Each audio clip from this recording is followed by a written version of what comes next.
wants to find it. We're live. Perfect. Welcome. Thank Welcome, you. everybody. We're here for a moment with Aliki Co. And Aliki asked me to come on, and I said, come on this platform for eco-inspired businesses, because she's a very powerful entrepreneur with mindfulexperience.me, and she wanted to talk about conscious business. So I'm excited to meet you, Aliki Co. And I really don't know you well, except I feel the first time we spoke,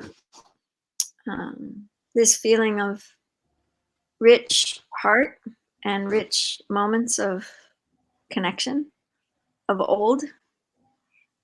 And I felt like we had some things to share. So hopefully today we can share a little bit and open this dialogue on conscious business and what I share and what Aliki shares, and we'll see where it goes. But introduce yourself, please, my sister. Hi, Lynn, and thank you. It's wonderful to be able to chat with you. We had this very small chat, but it seems that there was a lot of points of intersection, so we'll be happy to explore more. So my name is Aliki Cohen. I'm originally from Greece. By profession, I'm an architect, but my interests expand far beyond that, mostly into human consciousness and how we can use and understand consciousness to grow further business and architecture and our relationships and everything that we understand in the world. So that's a little bit about me.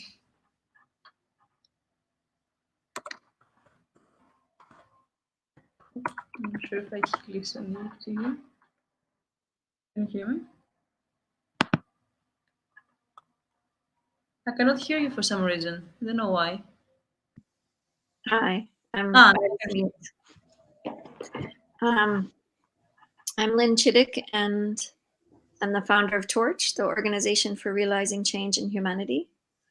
And first and most, I'm a mom. And today's May Day, and it's one of my favorite mom days. I'm a grandmother of 6, and dancing around the maypole for 12 years with my family, and all of their children would stay overnight. And we would open the day at sunrise with a fire, and we would open and bless all of the spirits of blessing the earth. And so this day means a lot to me, and it's fun to be here with you. So Torch has grown organically, and I think that's the business model that I'm very excited about, because it's not about a pushed system. It's really about a gentle way that people are attracted. Some people come, some people go, but it's a shared leadership platform. How did you start? Where did it start, and what was the idea behind? Say it again, darling. When did you start? Where did you start, and what was Yeah. the So idea? I think it comes out of the culmination of all these years, including May Day, you know, and bringing people together. And I brought community together. I was a homeschooling mom, and this is Simba. Yeah, I can see her from here. It's a male. He wants to go see his favorite person, which is my daughter. So, you know, Torch came out of my master's. I did a master's. Doing business for all the years that I did. I had an organic food business for 30 years. I taught natural food cooking, and I had a wholesale business. And one of the areas that I thought would be important to talk about was when my kids became teenagers, and I watched the world and I watched hierarchical structures. And one of the things that happened was my daughter was a carpenter coming out of college, and she worked for 2 years for this company. She wanted to build houses, and she had graduated from University of Vermont and had a degree in environmental natural resources. And she was excited to learn how to build so she could build her own home. And she had a partner, and they were very close. And she came to me one day crying. I said, "What happened?" She said, "Well, Andrew, her partner at that point, now husband, got a job with our company, and he had no carpentry experience, and he immediately made $2 more than she did without any experience. So there's a wake up call, like, wait a minute, and she's crying. And I said, I'm so sorry. So she was a woman in the landscape of, being a young woman. She was probably 21 at that point, maybe 22. Mm-hmm. And this deep grief, like, whoa, my girls are going to experience this too. And so this landscape of hierarchical structure just felt like more from standing of, what can I do to make a difference? So Kiraku, the name of my first business that took off in 1995, came out of an ecological relationship of having community people in my home. And so I trained large kitchens in natural cuisine. I did the largest kitchen in North America called Kripalu Yoga Center. So they came to my home for training, and we all sat around the table just like normal, and we served food, and we learned about each other on what they really had their passion for. Mm-hmm. And so Kiraku means the key energy is joyful, restful, and peaceful. So this name was given to us by a powerful friend from Japan, Takeshi Hatano. And his beautiful gift of giving this name was that he would visit our home and he would feel this because so many people came. And then prior to that, I did dinners at my home. We had about 40 people at my home every week. And people that wanted to learn to cook would start cooking with me and prepare a meal for these 40 people. They would come 2 hours early and we'd cook together, and they'd learn natural food cooking. So what is the natural food cooking as an idea? Say it again. What is a natural food cooking? So when you think about the founders in America, Michio and Aveline Kushi, they brought the first health food store here to America. I met Michio at 27. I had a breast tumor. My kids had already been transitioned out of Western model into homeopathic model of medicine because I saw the system not working. And we had changed our diet into a natural food diet, but we did a dairy diet. Mm-hmm. So when I met Michio, he introduced me to a macrobiotics, which means large view, large life. So I met with him. The diet became what macrobiotics was, but it was a way of life. It was really probably what you're doing with mindful experience. Mm-hmm. It's probably what you're doing with conscious gems, but it's about energy. So food became energy instead of food. What do we put in our body to create the highest energy? So he went across the world and got people together and gathered them. And really the torch comes up out of this because he died in 2014. And I had a dream, and my business had this beautiful name called Humanitera, People of the Earth. And I love this name. And this dream came very strong, like change the name to Torch. And I was like, wait a minute, no, this is too harsh and too crazy. And I was like, he said, so this dream, he always said he had to go to different countries to spark, but he started with food to be able to help people remember where they came from, which was this beautiful earth that we have, right? Mm-hmm. So this beautiful presence of earth that we eat from, whatever we put in here comes back out. So if we put sugar and drugs, a lot of chaos comes back out, right? When we put meat, cheese, a lot of contraction. People can't talk well. People can't, it's a contracted food. Cheese, eggs, meat, they're very contracted. So this idea of expanded and contraction is the same of heaven and earth flowing through your physical form. So your organ, your heart contracts and expands, contracts and expands. Your liver contracts and expands. And each of your organs are paired with other organs. And so when you were teaching about 5-element theory, based on the same practice of unifying principle. Okay, so all different ways of understanding energy and the vibrational world. So I went on to train with Michio, and then this became very, very precious for me. And because my tumor went away at 31. Without any other medical Yeah. approach. Okay, interesting. Yeah. Yeah. So I went on to teach, took in a lot of homeless moms and children, and went into learning a lot more and started serious cancer patients by the age of, I guess I was probably 33 when I started counseling. And I counseled for about 7 years and then went through a divorce and then everything stopped. And I put myself in. It's funny that the company to stop you, but the divorce is still something. 4 kids later, and me, myself, and I making it financially, you know? So So it was really the change in the diet, right? it's hard to hear. I'm so sorry. It was really about the change in the diet, right? That made the whole difference in your body. Oh, 100%, because energy is energy, right? Our body is energy. You know this very well. You teach this. The little bit that I've seen and understood from you, Aliki, is that, we are conscious beings, and the cells in our body, every cell carries thought. And when you change the blood quality of your blood, you change the energy of your consciousness. Mhm. So we did a lot more than just diet. We did a lot of chanting.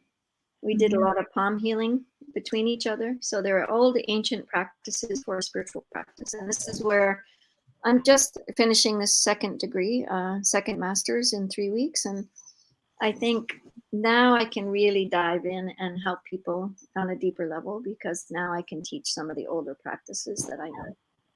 And this is one of those ideas, to be able to create a conscious business.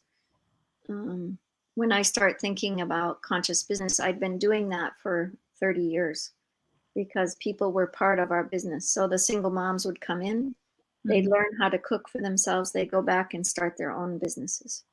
Right? So I've been doing this a long time to be able to help people create systems of change, igniting that system within them, that spark. So Fatima has a dream, my meeting Fatima and creating a relationship with her. I'm getting to know her dream.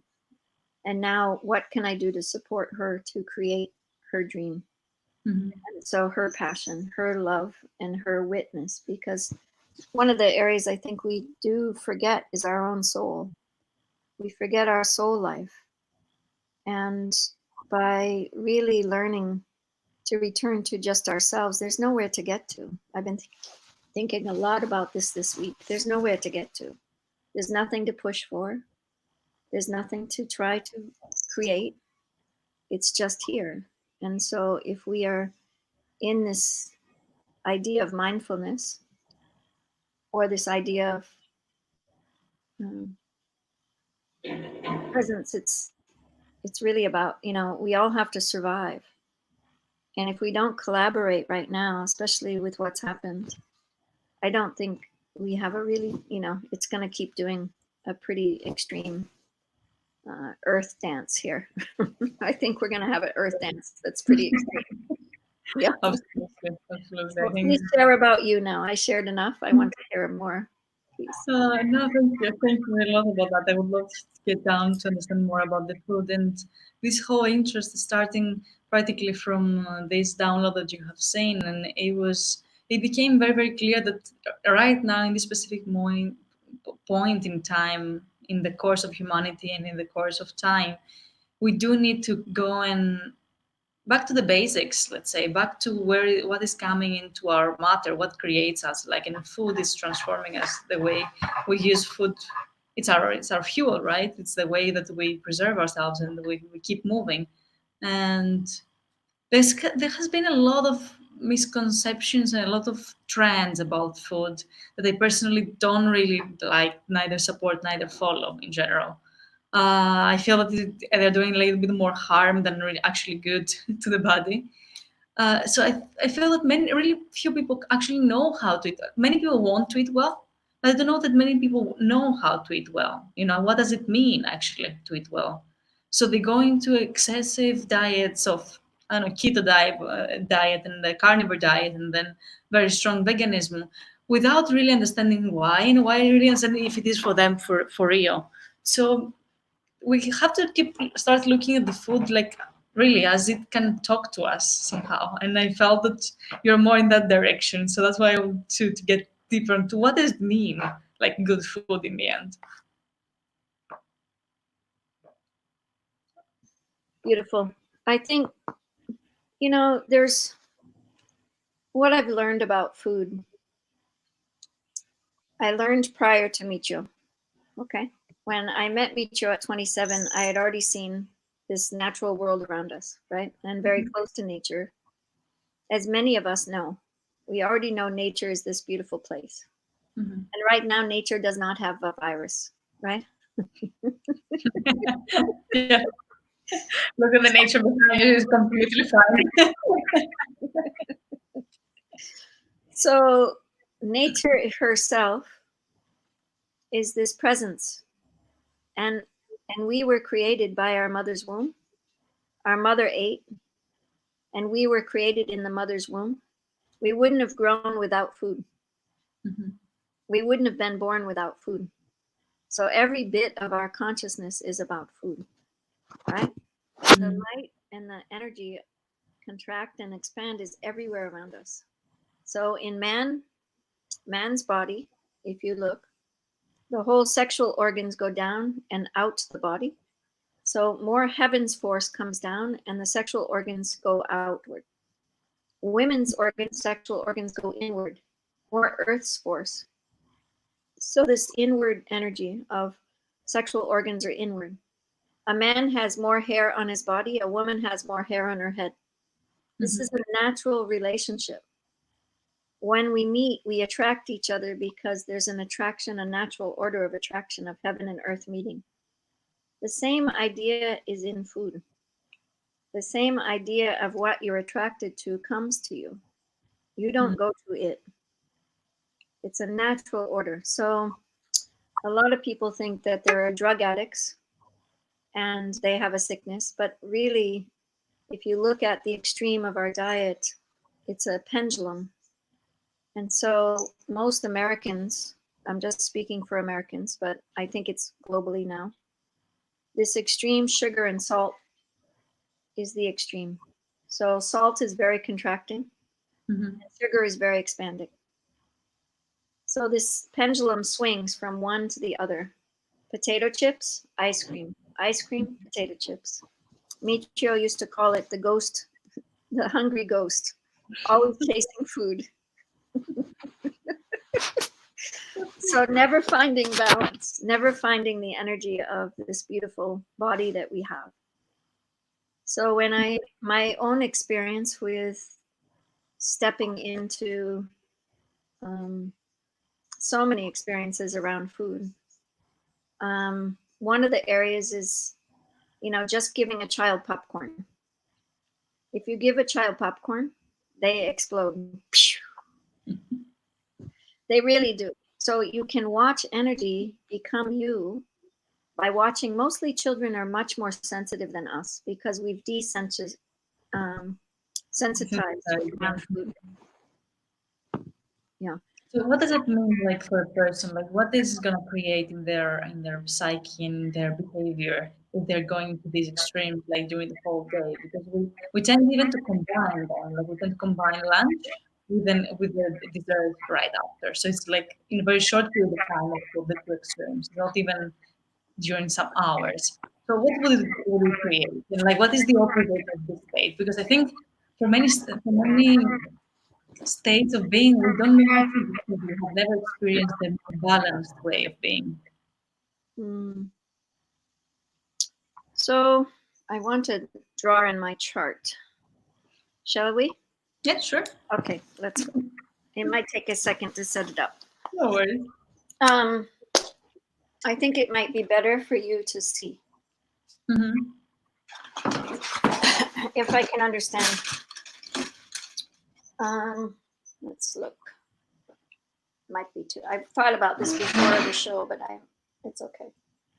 Hopefully we can do this easy. Let's see. Okay. A little bit more down. Oh, okay. Can you see? Yeah, that's better. I have to erase just a minute.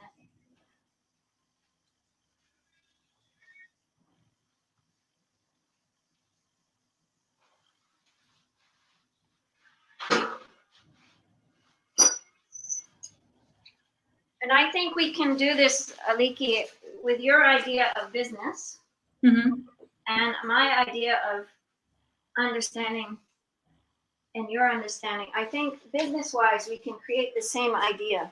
You know, I think you have a very high consciousness on, and so everybody has a constitution, okay? Everyone's constitution is different. Their mother maybe ate in the summer, or their mother ate in the winter. Whatever their mother ate, they become in their constitution.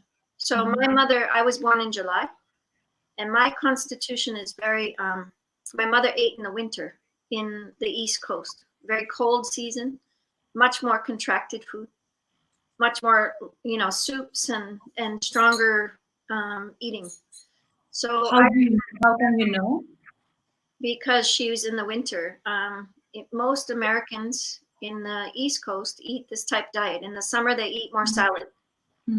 So somebody's mother that ate in salad would be much more, if they were growing the baby in the womb, their body would be much more tall, probably yin. My body's contracted. I'm small, I'm short, right?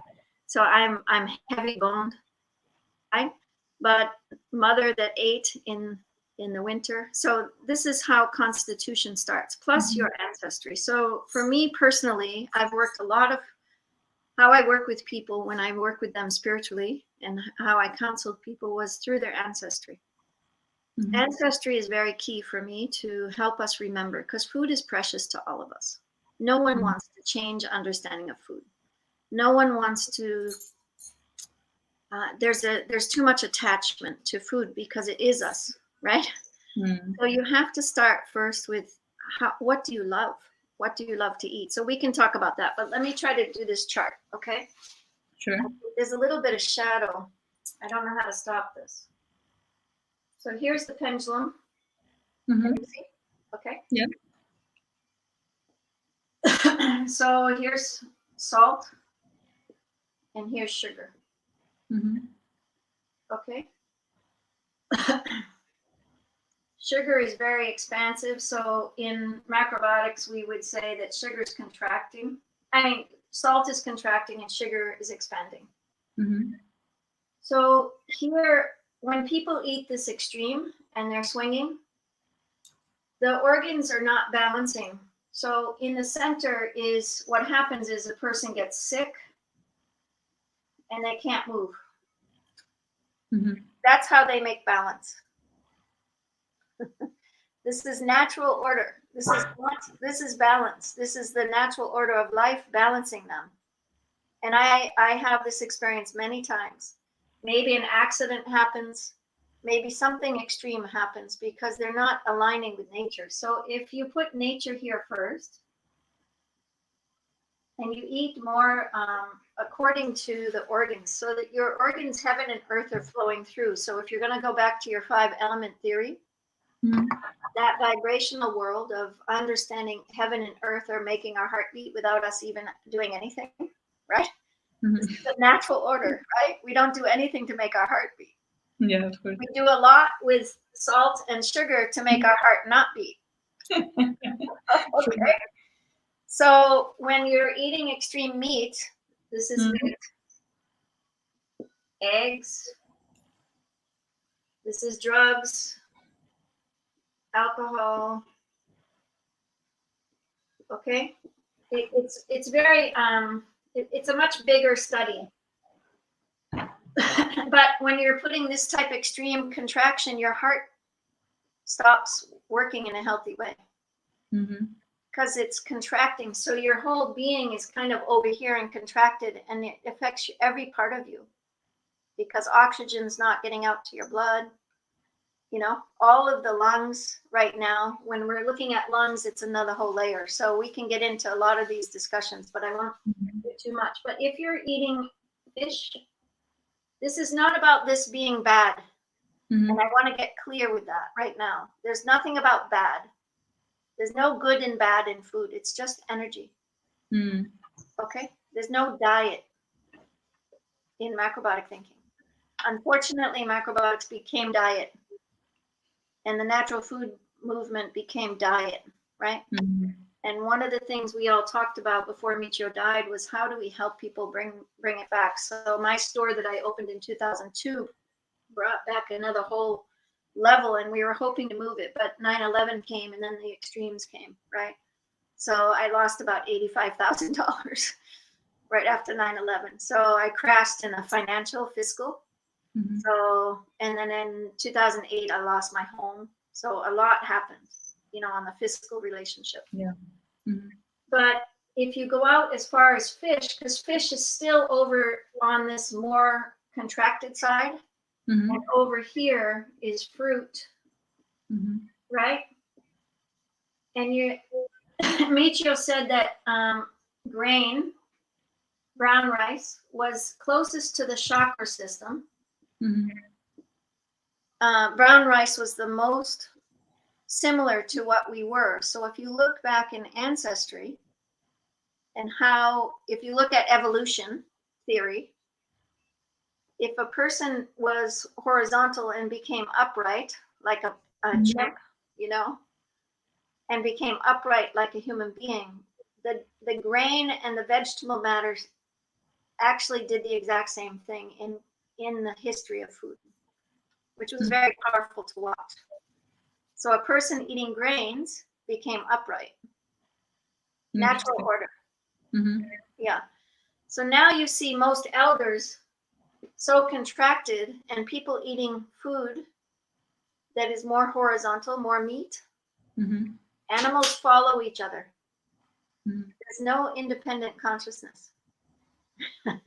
So this independent consciousness becomes a following herd mentality instead of a conscious individual. Mhm. Okay? So when nature is here and you're eating closer to nature, and maybe most of your time you're eating here, sometimes you might go to sugar, sometimes you might go to meat. So I eat maybe 1 egg a month, maybe Mhm. 2, but I don't eat much egg. I watch my salt intake, because if I take too much salt, naturally I swing to sugar. Yeah. Mhm. Natural. It's a natural order, because I have to balance the extreme contraction. When I eat sugar, I naturally have to eat more salt to balance it. Mhm. So it's a 7-layer. There's 7 ideas of this type understanding. That's very interesting because it really applies a lot when you are eating something very oily, for example, or like heavy meat. You automatically want something sugary after. Okay, I'm gonna try to sit back down No. and hear what you just said, because I'm sorry. It's unfortunately we got a little bit of echo. So that might help you a little bit. Just seeing that chart. It's better drawn for me because it's hard to explain sometimes. Yeah, it really helps to see it drawn actually. Yeah. And I was saying that yeah, I have observed that when you are eating something very oily or very heavy, like heavy meat, you automatically want some sugar after. Yeah. But the other way happens too. So when I was training the kitchen in 1993 at Kripalu, Mhm. they invited me to come in. My husband had gotten sick, and they invited me to come into the kitchen and work there. For the first time, I went outside my family, and I don't know what year it was, maybe 95. By that time, I had a lot of experience of taking care of people. I had cancer patients living with us, and very serious cases. And so connecting with people in that forum and then working with doctors. At Kripalu, a lot of people got into the raw diet. Okay. So this whole idea of raw is that if you look at a baby plant, Mhm. the baby plant is very flimsy. It hasn't gone through the seasons. Mhm. So what I saw them is falling over very quickly. They were very conscious, very healthy, but a lot of that diet made people very loose and not So I went to Michio and I said, what is this? And he said, it's because the plant hasn't gone through the seasons. And I said, oh, this is interesting. And they were very like they'd get chanting, or they do a lot of yoga, they do a lot of extreme practices, but they get so expensive they couldn't ground themselves. Yeah, and that's the thing with the only vegan diet that I have observed, that it's very easy to connect the upper chakras, but the lower chakras are really, really missing Yeah, somehow, yeah. connecting with the earth. It's not so much missing, it's just that energy, right? It's not Mm. missing, it's energy that's being, they're eating more upward energy, more expanded energy, but then there's no root. Right, so in cooking, what Aveline did was teach women.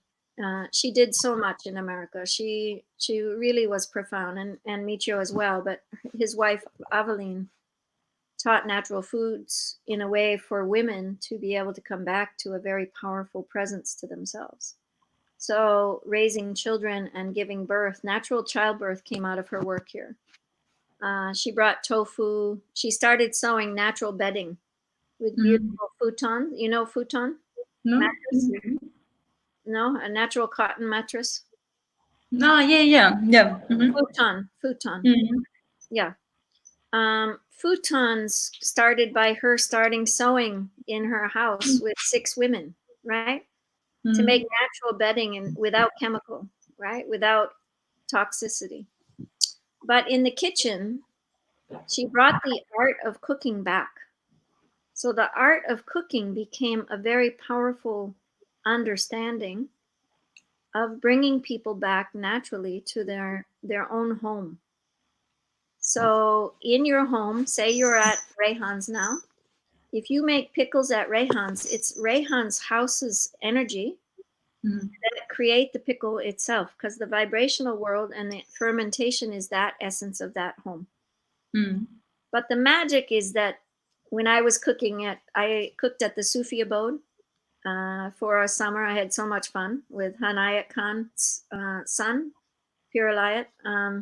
So I got to spend a whole summer there, and Vegetarian Times wanted me to start writing and teaching, and I was in the midst of my divorce, so I didn't do too much there. But I'd teach at Kripalu, and I'd teach at the Kushi Institute, and then I'd teach at the Sufi abode. So the Sufi abode had sound, and they had beautiful sound healing and vibrational work, but their food was very extreme.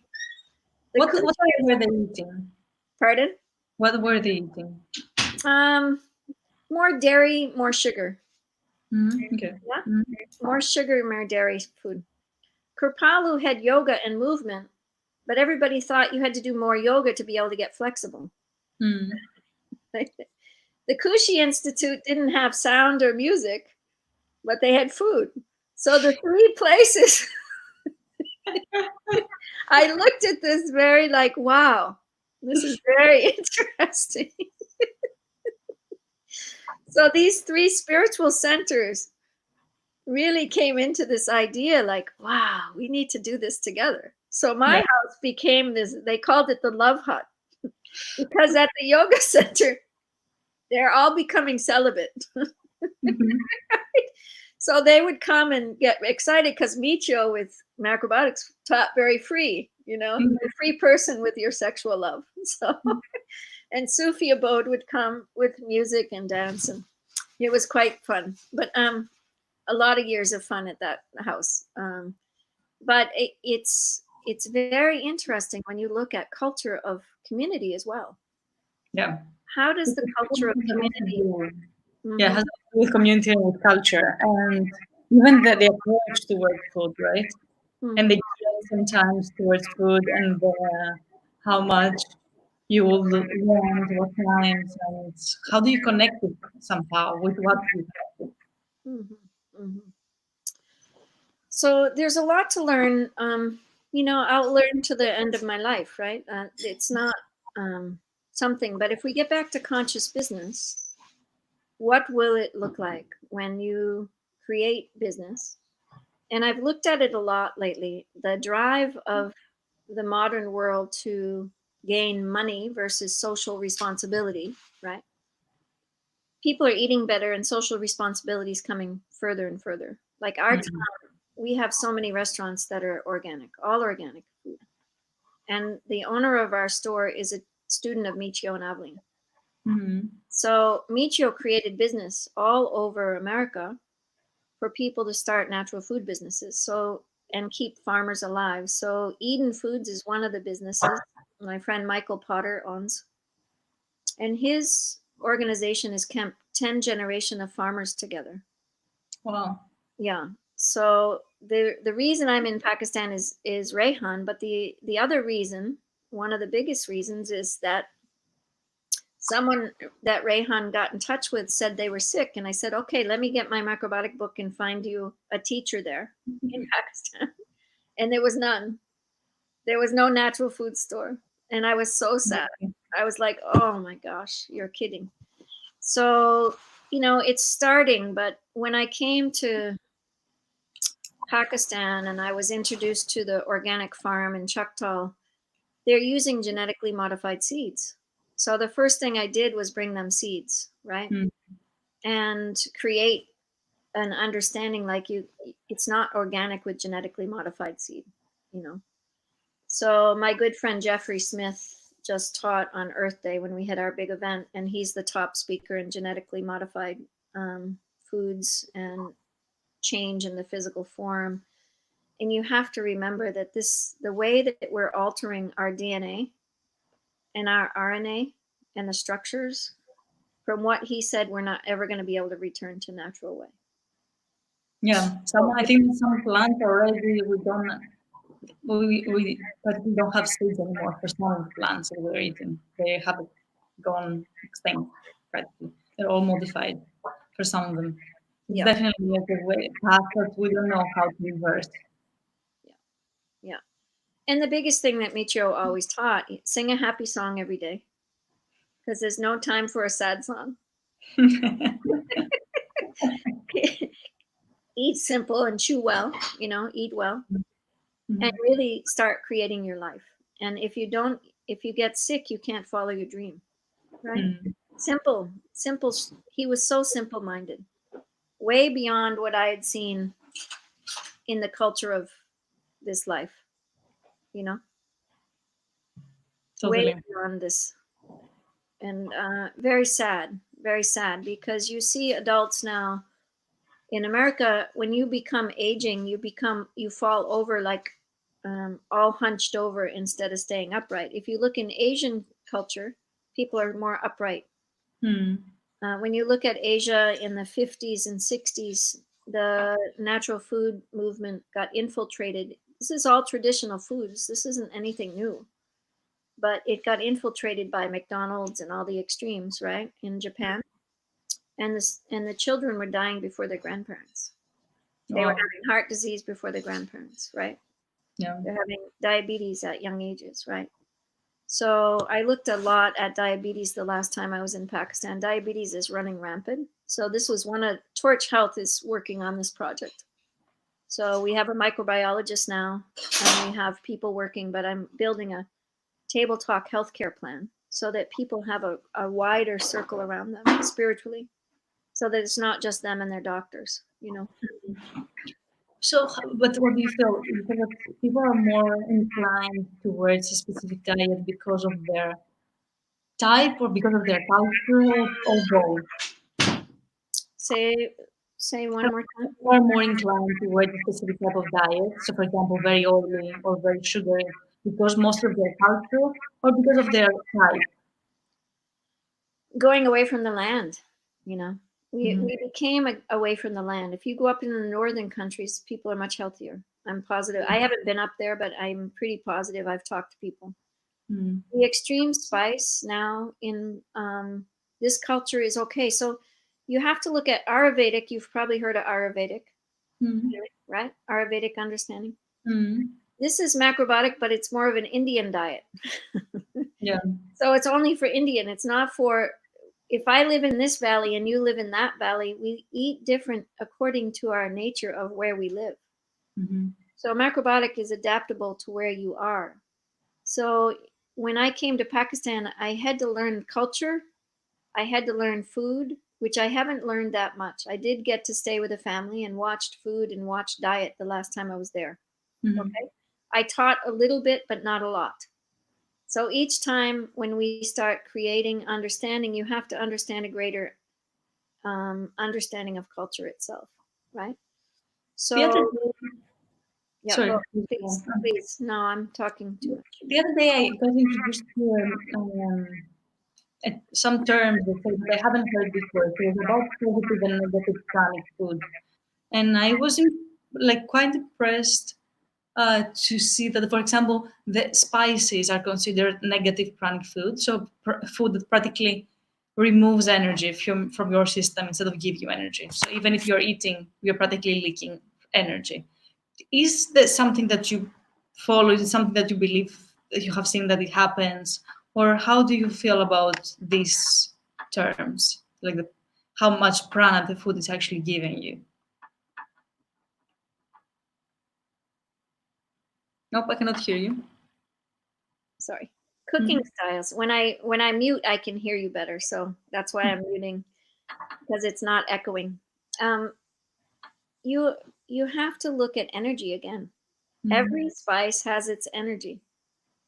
So maybe 4 or 5 spices out of many spices in Pakistan are a good balance for the heat that comes in the summer.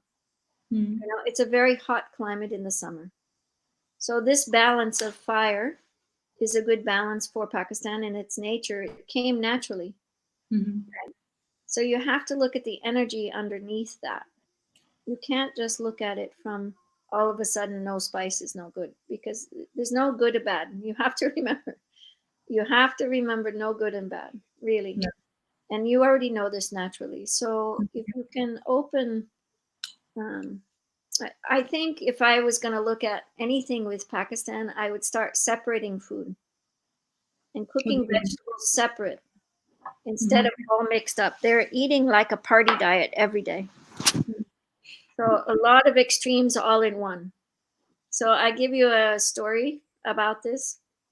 If my children were really chaotic and I was angry or not feeling well and my husband wasn't good, we would put a pot on the stove of maybe lentils and rice and vegetables and just put a cover on and then leave it and go out for a hike. Mhm. The fire did the cooking, not me. Okay.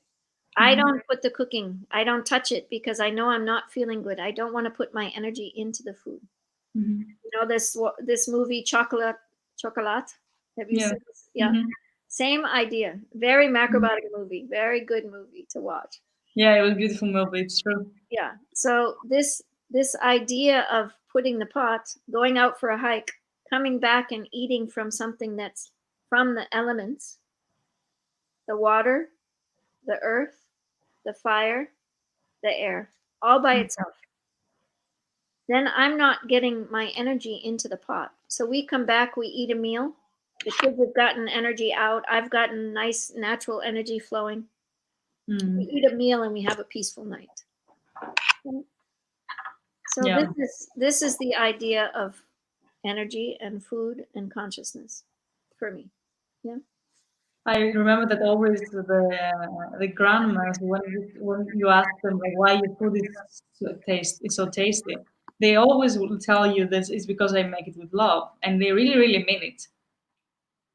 They will never tell you, "Ah, I put so much spice or so much pepper." They will always tell you that they add love, and That's right. yeah. Hmm. Hmm. So So all traditional diets are beautiful, really. But I think what happened is it comes back to this idea of conscious business. If we come back to conscious business and we come back to understanding um, who's making the business, most of the people are very extreme young, drinking a lot mm, of coffee, eating a lot of meat and sugar, right? So we're not building healthy businesses to help other people. We only have one person that's going to gain from this. We're not looking at collaboration. We're not looking at helping our brothers and sisters. We're not looking at the love that we're putting in to help each other.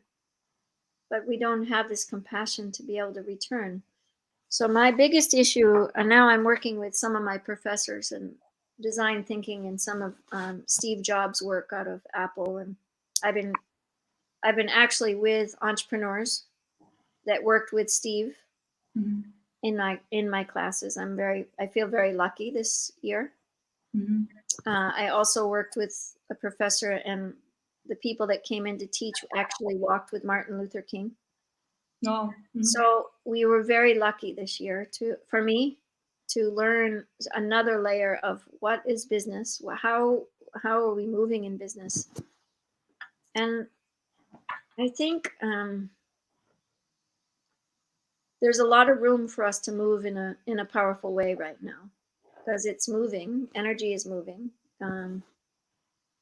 But when I see the idea of academia putting children into a structure to either become a doctor, a lawyer, or something to make money, this is such backwards thinking. This is so toxic. So our whole education system is a mess, right? Our whole healthcare system is a mess. Our whole legal system is a mess. Our whole political structures are a mess. Michio went to China back in February 2000, maybe like 2001, to speak to the government. They were open enough to speak to him. And he was really excited about this. He was really excited about this. So he felt like if China could get a grasp on it, because Confucius and some of the training of the Buddhist culture was very good. Right? Mm-hmm. But if they could get a grip on their food, then this could help a lot of people. And I feel the same with Pakistan. I feel the same with Nepal. I feel the same with, we need to get an understanding, but there's only, when Michio died, there's really a handful of us that are teaching. And So it's, what would you change, or what would you make better or different in the Pakistani, for example, cuisine? yeah, we have to first go to the farmers. Mm. This is what I did the first trip. I visited the farmers and then I visited the ag schools. Mm. So I lectured at the agriculture school. So the first thing I want to do is create income so that people feel safe. This Maslow hierarchy structure, there's many people that are feeling unsafe. They don't have enough, right? Mm. They don't have a house. They don't have a place. So we can create the businesses up here, but if we don't root it on the earth in practical application, there's nothing to do. Mm. You have to go practical back to the earth first. So my idea now, we just got land donated in Chitral, Mm-hmm. and this land will hopefully be a center to be able to create a place. And we also got one of our members that Rehan introduced me to, that's calling himself organic, but it's all genetically modified seed. He wants to grow organic, and he started. I said, you first start the farm school for the children. So we just did this. He just did it. Like he just did it. I'm so excited. That's awesome. So excited. And then Chitral will be a place to do the torch seeds and help understand the kids. So then I said, okay, school, let's start with torch seeds in schools and create peace, health, environment, and technology. So get the kids growing because they will teach their parents, right? Yeah. They will Absolutely. help teach their parents. This is how America really did it with environment. They taught environment in the schools, then the kids go home and teach recycling to their parents, right? Same idea that I think structurally, I think this is a very good idea for torch seeds. And so we've already implemented a lot of infrastructure. There's 50,000 kids in Sindh Mm-hmm. that are part of school system there, and they're all orphans. And then we created the school up in Balochistan, was the first pilot school that I worked with. This is Mm-hmm. where all of this started brewing, right? Business is Yeah. organically grown, right? But He wants usually money. the I have no money to give. I hmm. can give you my time. Like you're giving time to so many, and I appreciate so much of your time given to Pakistan and all your love. Um, but time is precious, right? But Yeah. what Raymont did was put time into action. But he had a better quality of diet, so he could listen, and he took action. So he had all the children grow seeds. And then this school was completely barren, and now there's beautiful plants around the whole school. And the day that the children were picking the fruit off the vine, you could have seen so many happy children because they created themselves, right? You froze. Oh, I'm sorry, my dear friend. So we'll wait for a minute and see if Aliki can come back in. But if you start looking at, let me see if I can take her down and then she can come back in. Hopefully she can come back on. She's frozen. Let's see. Oh, good. Like, Perfect. so I think it was my. Yeah. Okay, good. It's beautiful that you start from the children because practically the children are the seeds, are the seeds of a new future. Total freedom. And Kids they are have to free. be natural, not genetically modified. Yeah, one of the greatest moments I think with Mitra and Evelyn, we're starting to do these classes, and since I've been trying to get macrobiotic friends to come on Torch and come teach and come, people need you. Da, da, da. Nobody's coming. Nobody's coming. They're keeping silo, but now with COVID, they're starting to go more public, right? Yeah. I think No, now with this whole situation, everybody has started realizing how important it's like to actually have food close to yourself. As the supply chains have been breaking down and we cannot transport food all around the ocean, how it's important that your neighbor has tomatoes, for example. yeah, yeah. It's unfortunate that mimicking another human being is what is so infiltrated as well. People mimic another person and they don't become themselves. Hmm. This is very painful to me.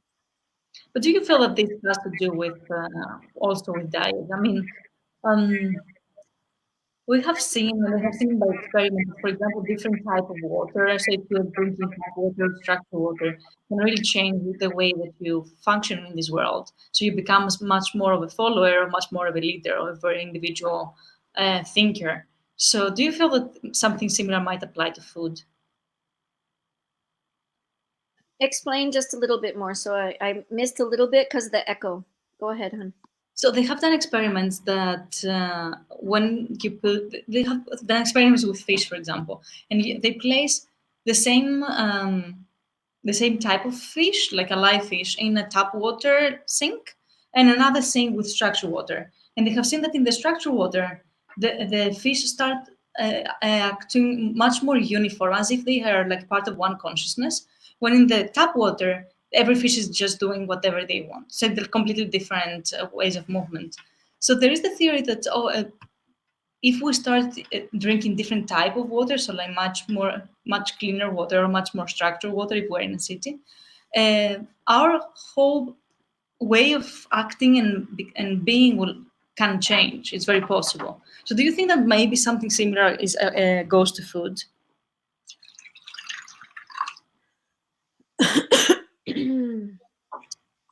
You have to. This is natural order again. Coming back to natural order. The fish in the tank, the upper level, are more independent in their thinking, but they're more yin. So there's bottom feeders in the ocean, and then there's middle eaters, and then there's top eaters. Okay, but all different ideas of God's, what I call God's creation. Mm. I believe in God, so God's creation, this creation around us, this everything is based in this contraction expansion. So if you look at eating a leafy green, Mhm. this is a very big, beautiful green upward. Okay. Mhm. But if you look at a carrot, it's very down in the earth, more contracted. Mhm. But it has leafy greens. So when I'm cooking, I want to eat the whole plant, not just one side of the plant. Most people cut off the tops and throw them out. So idea of eating closer to nature is it's a rich study. It's a um, it it if you start looking at consciousness, you have to look at what are they what is someone putting in to change the blood quality. In 10 days you can change your blood quality. Seriously. Yeah. Yeah. So your blood changes every 10 days. So if you're Mm. eating simple, the other part of people not eating well is they're not chewing. Mm. So most sickness comes from acidic condition in the body. Not all, but most. I would say 80% of sickness comes from acidic type relationship because our diet is not healthy, close to nature. Mm. So the acid food that is creating acid reflux, acid, all of this is needing to be more alkalized, understanding. So traditionally, we salted our pickles, we had very high quality fermentation. So the Mm. bacteria in the gut was very good. So if you grow up in a culture that didn't eat beans, for instance, and Mhm. somebody puts beans in your body, you might have a lot of gas. Mm. This gas actually is helping your intestines because beans are very good at strengthening the intestinal walls. So it's actually helping your intestines contract and expand, contract and expand. Most intestines are so loose that everybody gets stagnated constipation wise because they don't have contraction expansion in their intestines. Spice does the same thing. Too much expansion, not enough contraction and expansion. So this idea of consciousness, same way. If you Yeah. have too much extreme contraction or expansion, right, in the brain studies that are coming out are really great. And neurological studies are very good. But again, if they don't connect it to food, like Rudolf Steiner, Rudolf Steiner's work? Mhm. Yeah? Anthroposophy. Did you study it all? Have heard about him. I don't know if he was very deep, but I have heard about him. Very enlightened being of Europe. Michio said he was the most enlightened person that he knew on the planet. Beyond gurus, everything. He was much more enlightened because he helped practical nature. He Yeah. actually helped people build schools naturally so that the chakra system of a child would grow naturally. That this he taught all different cultures within the school structure, but he looked at the energy of the child so that the child itself could grow naturally. So this type of education was very good, but the problem being when he started teaching his esoteric consciousness, esoteric teachings, okay, Mhm. people couldn't get because he was too complicated. Mm. So I studied Rudolf Steiner starting at 22 years old. Mhm. I was very close, and he did a lot of. I had a lot of visitation from his consciousness, and I really am close to him. I spent a lot of time in Spring Valley, New York, where there's a center called Green Valley. Now it's Sun Valley, maybe. They changed the name since then. But I trained because I said this is what I want to do with my children. Because anthroposophy, medicine, was much stronger natural way of medicine than Western model, which was more chemicalized, right? From What the is it based upon the anthroposophy? Because I don't really know so well. say it The one more time. what is it based exactly the anthroposophy and studies of him? So what is the basis? He taught wonderful practices, Mhm. really wonderful. I'll give you one practice you could do. Mhm. You can take something in the kitchen of Rehan, something, Mhm. and spend 5 days to a week, 5 to 7 days, and just meditate on one tool. But make sure it's man-made, but Mhm. nature-made, right? Like Mhm. a spoon, a wooden spoon, or Mhm. something natural. So, and then every day, start your consciousness on meditating on just one thing Mhm. and spend a whole hour. Like, really develop your mind. This is what Mhm. Rudolf Steiner gave me in my 20s. Focusing on one thing And what happened for me, I picked a chopstick. I've shared this story. I'm sorry if people have already heard my story. I picked a chopstick in my 20s. We were in a food consciousness. I had chopsticks, and I picked and it had beautiful design on the chopstick. Mm-hmm. And it brought me into so many worlds of the person that made it, of the layers and layers and layers, and outward and outward and outward back to where it came, Oh, wow. right? So, this idea of raising your consciousness and staying on one focus, right? It's the same thing as meditation does, but it's right. Same as vipassana, same as right. One of the areas that I meet when Rehan met me, I was teaching a practice by design, and practices are so key right now for all of us. Yeah. You have to get practice really spiritually grounded, because this and food are two areas where I think are key to understanding. The great gift of Michio, he was in his 70s. He could put his leg behind his neck, and he never did any yoga in his whole life. Wow. He was so flexible. Mm-hmm. But this was just food and how his body was become flexible. You know, so many practices of becoming flexible in the mind, flexible in your consciousness, flexible in your relationships, flexible and adaptable, right? Also, good memory. My memory is not so good. I went into academia after my divorce, and I've been too far into academia. So my physical body became large. My health became bad. Everything happened. And I'm like, oh, it's these doggone academicians that wrote all of these books. Here's my thick book that I have to get through. Oh, wow. And and this book is made with coffee and meat and cheese and eggs. Extreme. Yeah. Yeah. Yeah.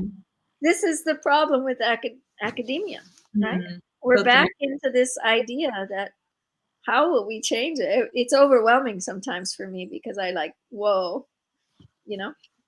So simplifying, means simple mind, simple structures. So the mission of the torch is simple action for global change.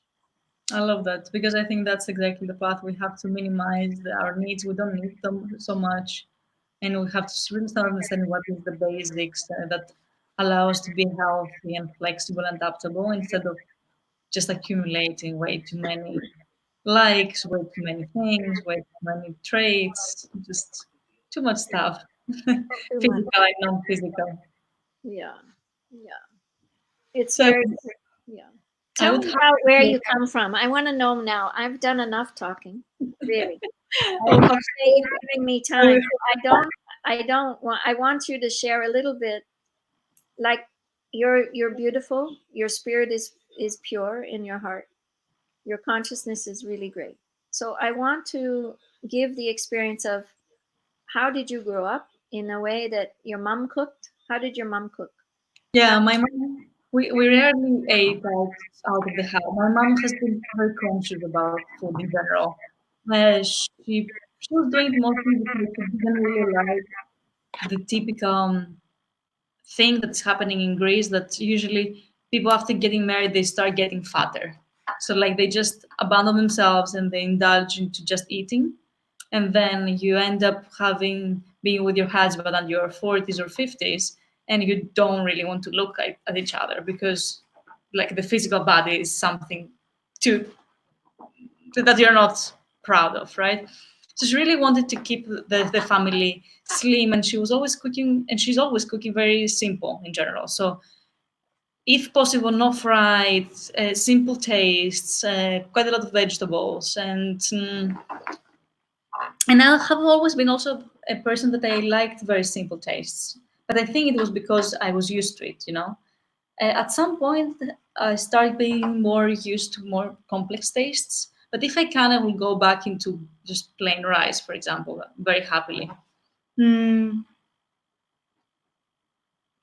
And then as you can imagine, there were periods that I was eating much more junk food and periods that I was eating much less. So, like being a student, for example, you will end up eating a little bit more junk food than you eat with your mom at home, of course. But when I started cooking alone, I was seeing that automatically I was going back into the quite simple diet.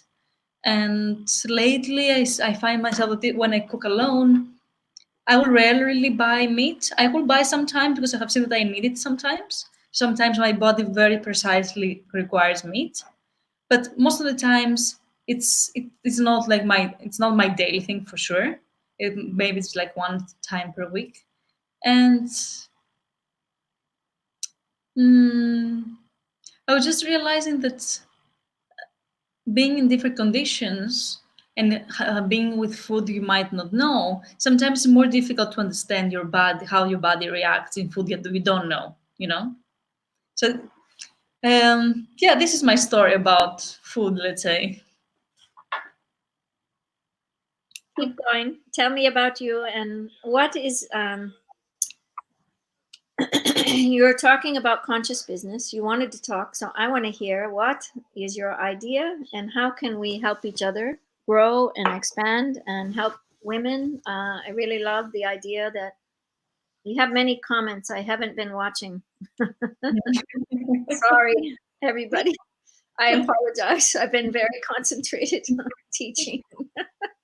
So the whole idea about conscious business is that I realized at some point that the way I like to function and the way I believe I have seen people who, who have been quite interesting leaders, both into the very materialistic and into the very spiritual world. It's mostly through guidance, not so much through logical thinking, what we would say, logical thinking. So I was realizing that even people that they don't really claim to be spiritual or they never meditate, they have nothing to do with spirituality, usually they do follow guidance. They just call it that I had an idea. They just don't call it guidance. But by the nature of the idea, you understand that it was more guidance than an idea actually, because it has nothing to do with their linear thinking or with the circumstances. So this is like impossible to come from from a linear conscious line, right? So I was realizing that I have always been functioning like that without putting it into under guidance either, and I have seen that every time I was following the outcome was way more powerful and more interesting than I could have imagined and expected. And when I was not following it, I was arriving in a point of dead end. So I would really go quite far with a lot of struggle, and then at some point really had to stop and go back. So I was realizing that, and it's every time we don't follow guidance or actually we choose to ignore it because we usually we know that we are going in the wrong direction, life will stop us and life will show us very clearly that we're in the wrong direction. So I have decided lately to really surrender and remain 100% like under the experiment, let's say, of just following guidance and whatever it tells me. And I think we have lost Lynn, or you have lost me. I don't know which one of the two is happening, but let's see if she's back.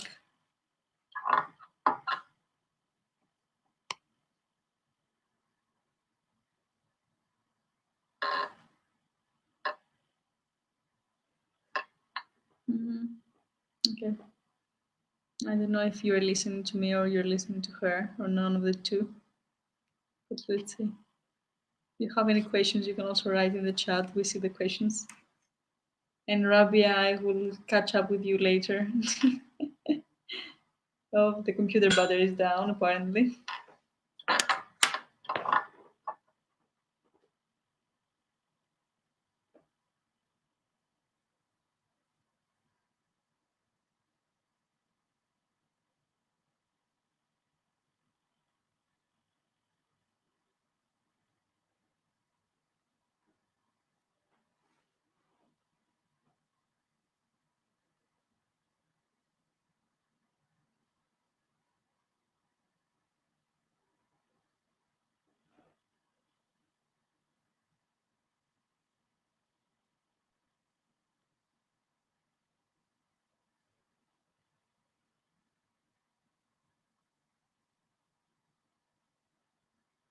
So hey, okay, I don't know where the others, but I'm writing to you right now. Please feel free to add me to the panel.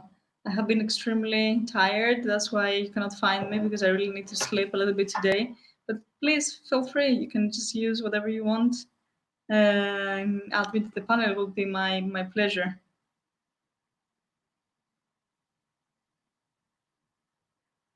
I'm just sending you right now a small intro of me, so then you can use whatever you prefer. What is it? Nope.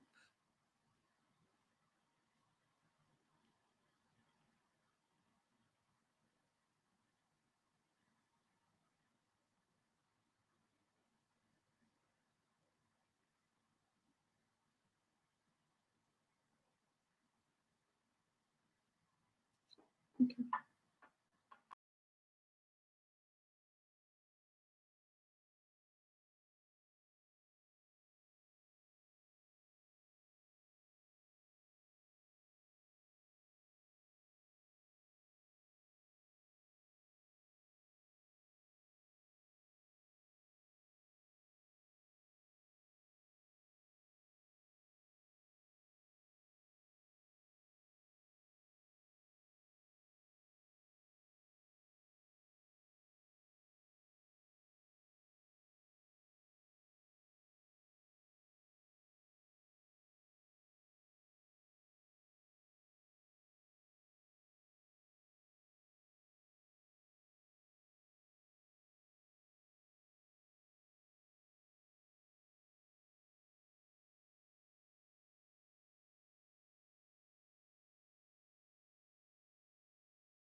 Hey, friends.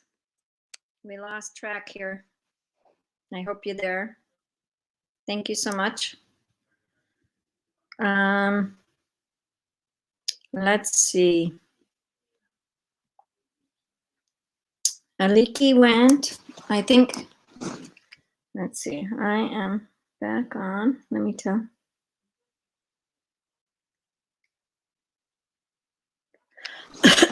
So here we are. We lost contact here for a minute. I apologize. So Abdul is saying hi. Zishan said hi. Rabia said hi. Thank you, Rabia. Fatima says amazing. Masan, Yasin, thank you. God bless you. Joyce is here. So many people. Rabul says natural ways. I don't know if Aliki's coming back on. So Hal Malik is our professor up north. So as we start looking, Rizwan wants to connect with Aliki. So as you start thinking about food, Junaid wants, yes, I love Pakistan, for sure. So I'll end up this consciousness. Aliki brings forward ideas of her own understanding of health and consciousness and teaching and development. And when you start thinking about developing and the relationships of food and understanding the ideas, the ego-inspired living space is a place for you to come on and start creating. The Torch family is going to start with a number of people. I don't know if Fatima is here, if she could come on. Or Abdul, if you're here, feel free to come on. Let me put in the banner how you can get these banners. Hang on.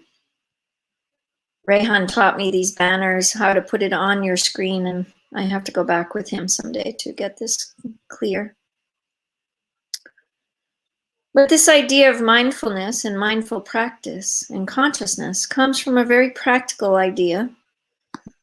The Torch family is really about helping each other bring forward a greater idea of yourself,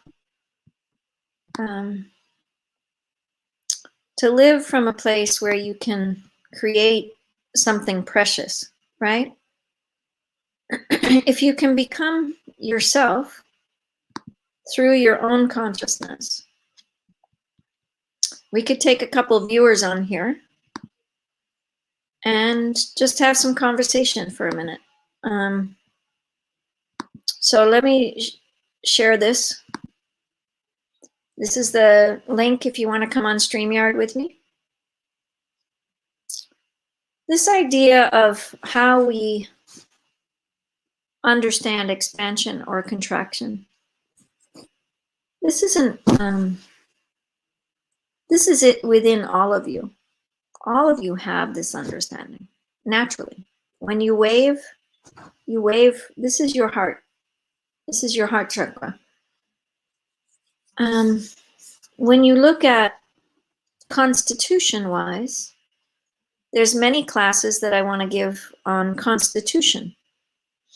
And what is your constitution? How is your constitution given in the richness of idea? Feel free to come on if you'd like, if somebody would like to join me. But we just spoke with Aliki. She was asking a lot of questions around food because she's been asking around, living in Rehan's house and, understanding Pakistan. She has a longer time frame in Pakistan, really, than I had. So she has a great understanding of being an outsider. But, in America, I'll go into COVID for a few minutes and I'll share a little bit about COVID. When we're looking at COVID and what we're facing, the DNA structure and the manipulations of science have changed our natural order of life in such an extreme way that this type of virus has had a chance now to go globally. I think it might be prayer time. I think it's family time where people are eating together. So I apologize for being on this type of time frame. I wear the hijab today in solidarity with my brothers and sisters from Islam. One of the areas that I've created relationships with, please join me if you'd like to come on StreamYard. You need Chrome if you want to join me in the discussion.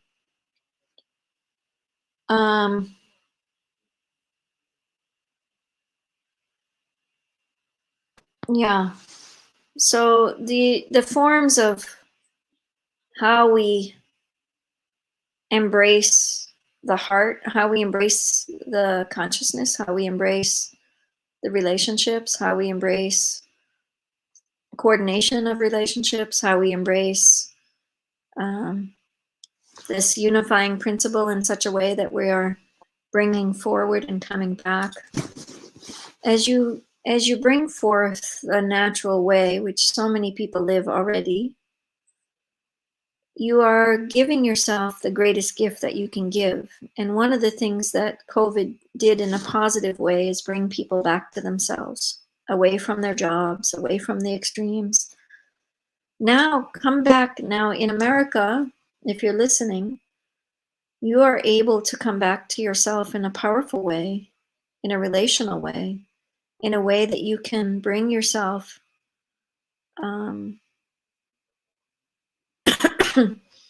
to cook for yourself. So cooking classes are very important. We need to build this online support system. We need your support. The Torch family needs your support. When you give, I have this beautiful new friend that I've been aligning with his consciousness. I really like him a lot. Aliki is saying that she's really, she just really had a lack of rest, so she needs to rest, and that's totally fine. Aliki, we love you. God bless you, honey.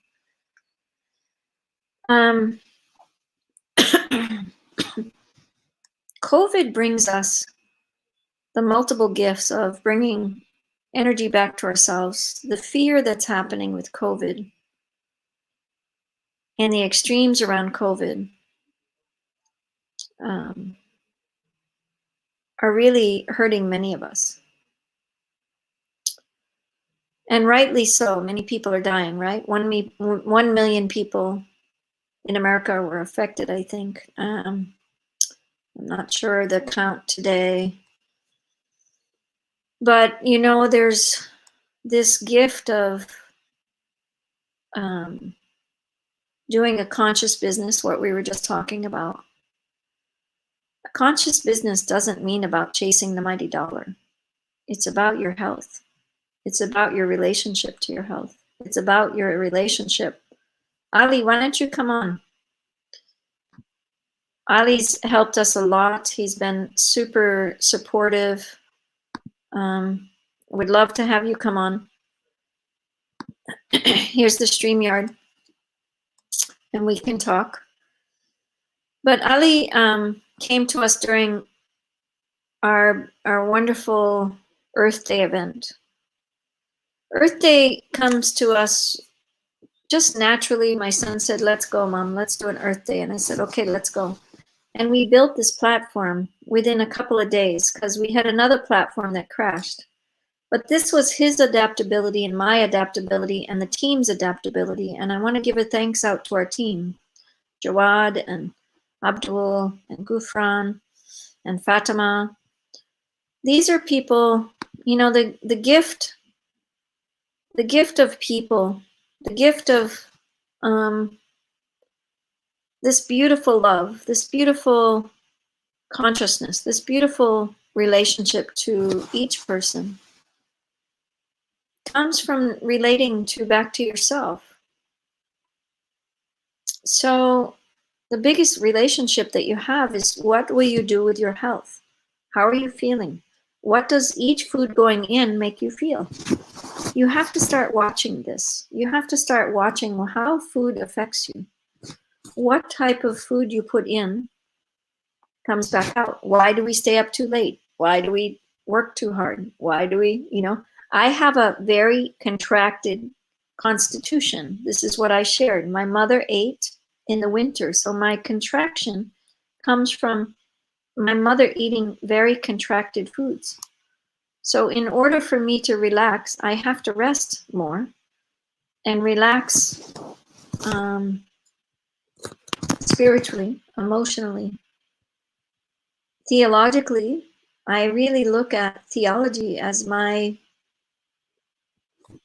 idea of pondering. Why am I a theologian, I would ask? Why did I choose this? Because pondering makes me relax, right? Theology and studying God and studying God's creation and studying spirituality and studying many cultures of spirituality for 40 years. I've been studying cultures. I've been studying theology. I've been studying ideas of why are people the way they are?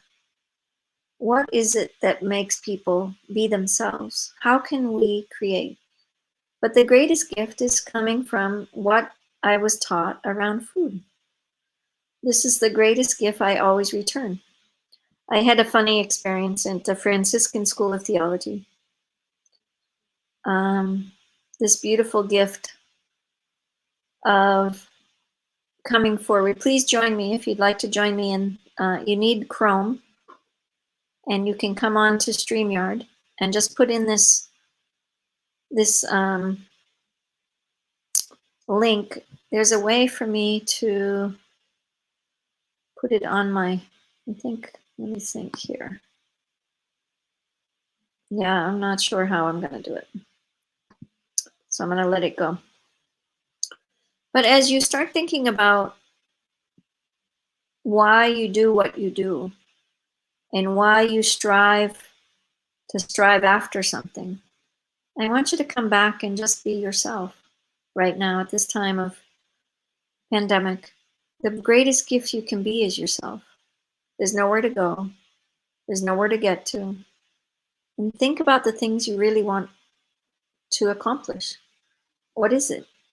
And I would start with eating really well and chewing your food really well and really start creating something precious, which is you. You're the preciousness that has been given the gift of life. You're the preciousness that God gave you the heart beating to be here present in your mother's womb. And you were here in your consciousness to be present to life itself. So if you can choose to do this, this is very important. And, the Torch family and what I would say is mindful experience and conscious business. Aliki's idea. When you come back to yourself, when you come back to your own spirit, when you come back to your own presence of simplicity, you can really, really be guided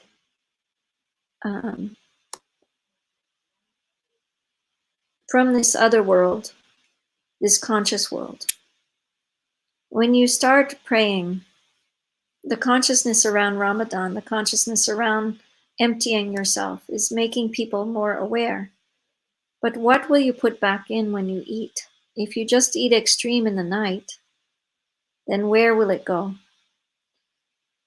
So we've talked a lot around food today. We've talked a lot around conscious business. We've talked a lot around healthy lifestyle. We've talked a lot about impact. But the biggest thing that I could say is simple action for food. And the simple action that you can do are through these 4 avenues. Peace, environment, tech, and health. When you think about a peaceful life, I want you to really stand for your own prayers. Whatever tradition you're in. I wear the hijab today because I'm in solidarity with Ramadan. I'm in solidarity with my brothers and sisters. Eating less, fasting, creating prayers, creating more time for prayer.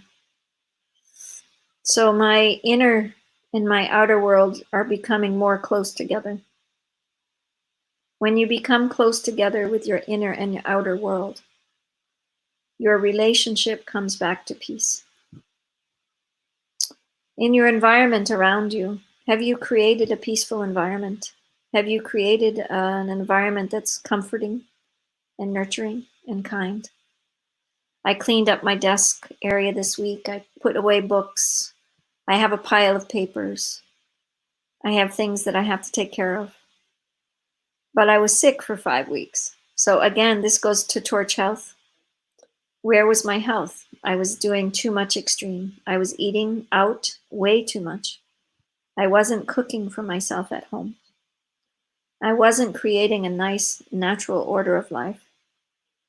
I wasn't in the idea of my constitution. I was going, right? This is contracted. This is called yang condition. So when you go, the universe stops you and puts you on your back. This is what happened to me, right? I'm getting tested again for COVID. I was tested once, but in order to go back as a nurse, I need to get tested and I need to get clear. So I'll have a lung x-ray and get tested again so that I can go back in good consciousness of my health. Here's Ali. Excellent. And then we talk about technology and he arrives. He arrives. Yeah, hello. How are you? It's so good to see you, Ali. So nice to see you. Yeah, it's my pleasure. Thank you so much. I don't It's know if pleasure. you got to hear the work that Aliki and I were talking about. Mm-hmm. Did you hear any of the broadcast or no? No, I do not hear about the broadcast. Just yet come from the work in the places there. Beautiful. Beautiful. How's Ramadan? It's blessed. Alhamdulillah, it's going good. Beautiful. Beautiful. What are you up to? Work, Afsari, and then making call with friends and keep connecting with the friends. So that is more important nowadays. Beautiful. Beautiful. Now, is there social distancing going to continue in Pakistan? Yeah, till then 5 p.m. People are over there, and then they shut down all markets and things. Afterwards, late nights, all main roads and empty streets are there. The medical stores and some necessary of things are still open for the emergency purpose for that. Now, will Pakistan open anytime soon, or will it stay shut? It's depend on the government and situation to that, and there are still need to be decided what have to do. The people have to their health issues and things to that it's main concerns for the government and the authorized people, so that is main concern, because we are not here for the one person, but the business are need to be more reflect on the things. Yeah. So is Ramadan? So Ramadan's here, but in America we just shut down till May 31st. So we're going to stay in quarantine till May 31st. So nothing can open until May 31st. There are a few cities that are going to maybe open, and people are really upset about this because there's still COVID happening in many people. So what is that like in Pakistan? In major, there are news channels and things. There have been some updates to that.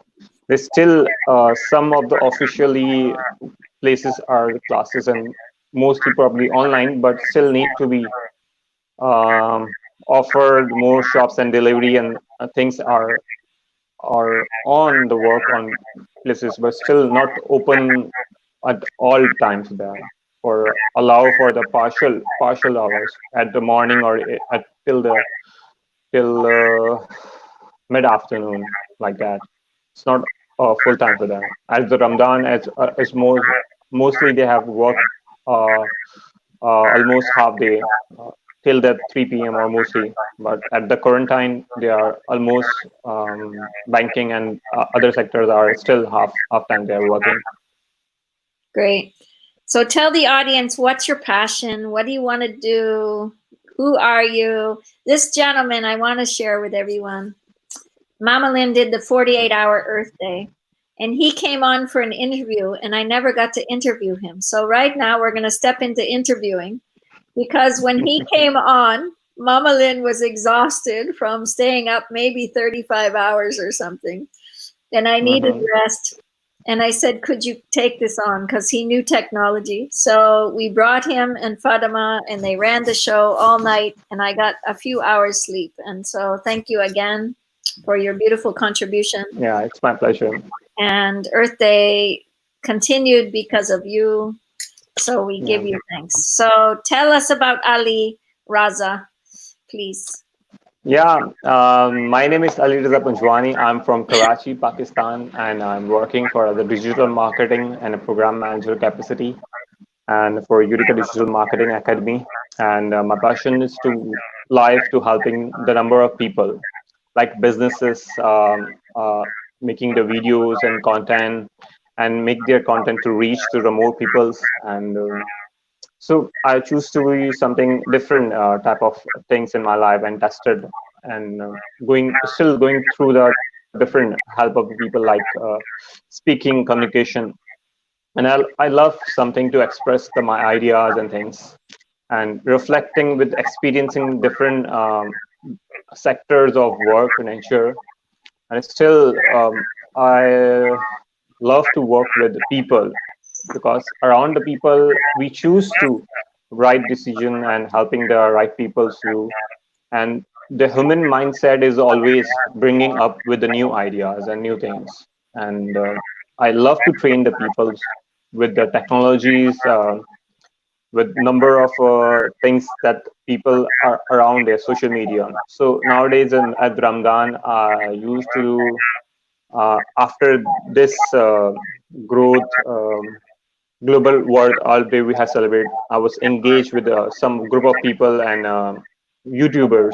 So I involved there, I help out there to YouTube, and Alhamdulillah, more than 250 plus YouTubers. I start their channels and help out them to making the viral videos and awareness. What are the strategies? What are the keywords? What are the titles? And they are so happy for my knowledge because I have been applied through 1.5 year experience with that. So they are not applying right directions. So I give them direction, consultancy, one-to-one coaching for that, and audit their channels because there are a number of people are still do not know what I have direction would go. So I randomly come and they are making their friends and making their campaign for things. So time being, more thinking for things that still we need to help out the people. People are going sometime wrong direction, but they are just going on. This life keep is going on. We are taking breath, but why we are here in this world? For which purpose? Why? That's every time I'm asking every day. Whatever I wake up, whatever I go to my bed, so I ask myself why I'm alive, still alive, why I'm still alive to be awesome, that I'm inspiring many people. So I intuitively get the thoughts. You have any purpose, people will be called to you for help. So you have to make them and what they need to be from your skills, whatever communication, whatever marketing, whatever your videography skills, whatever your time, you need to share and you need to help out. So I spend my day with around people and whatever digital and lockdown. It's something like in technology. I connecting people daily and replying the number of people answering, but still many people are surrounding and I try to something make a systematic things, and still in a process for that. So the large audience, and still the people love to communicate me directly. So I'm available also to communicate and directly, and whatever the people come through across. Yeah. Awesome. Awesome. Yeah. The whole talk of this, the whole show was supposed to be about conscious business and mindful business, mindful experience and conscious business. And Aliki and I got off the stream. She was tired. And so we're going to follow up with this for all of you viewers. She was on. And so what do you think about this topic, Avi, about mindful business and mindful experience and conscious business? Because I feel like you live this. You wake up and you ask, why are you here, right? And my kitten is playing with me, so she's going to be a little feisty. So Yeah. this is my kitten. This is Miso. Yeah, Miso. Okay. Yeah. Yeah, that's very nice. Miso.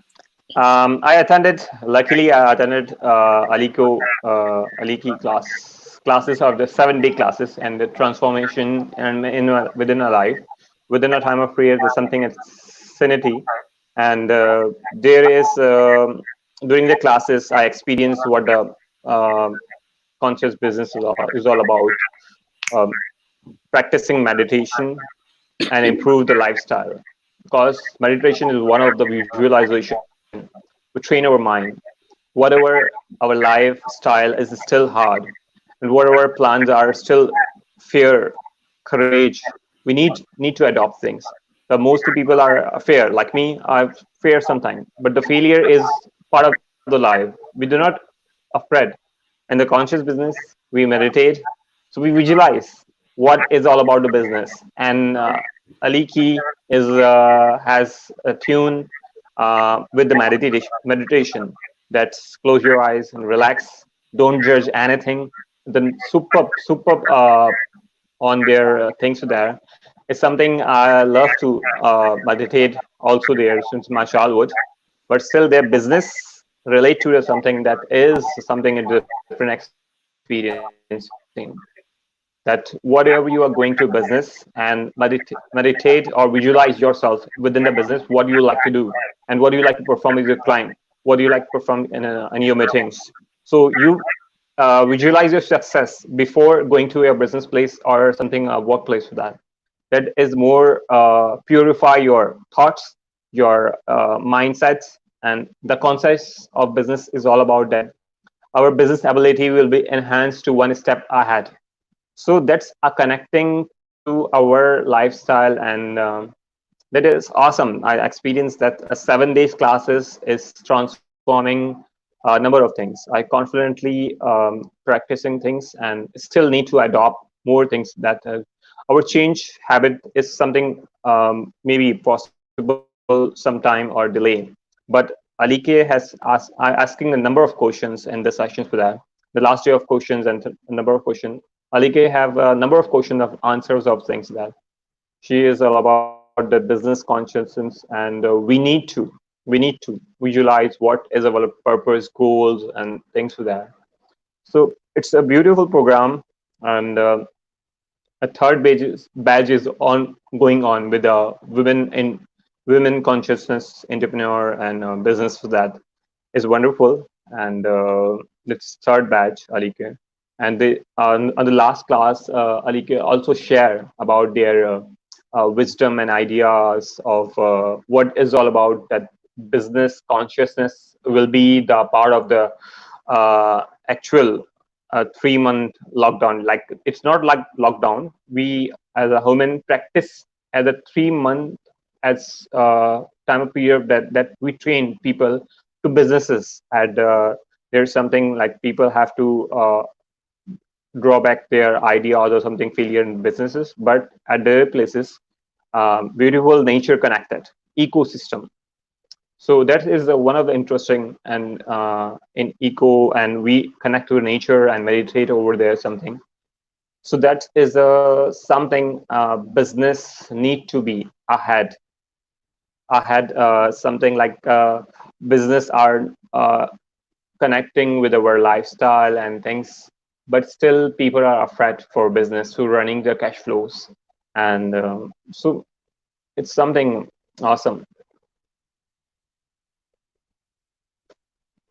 Really great.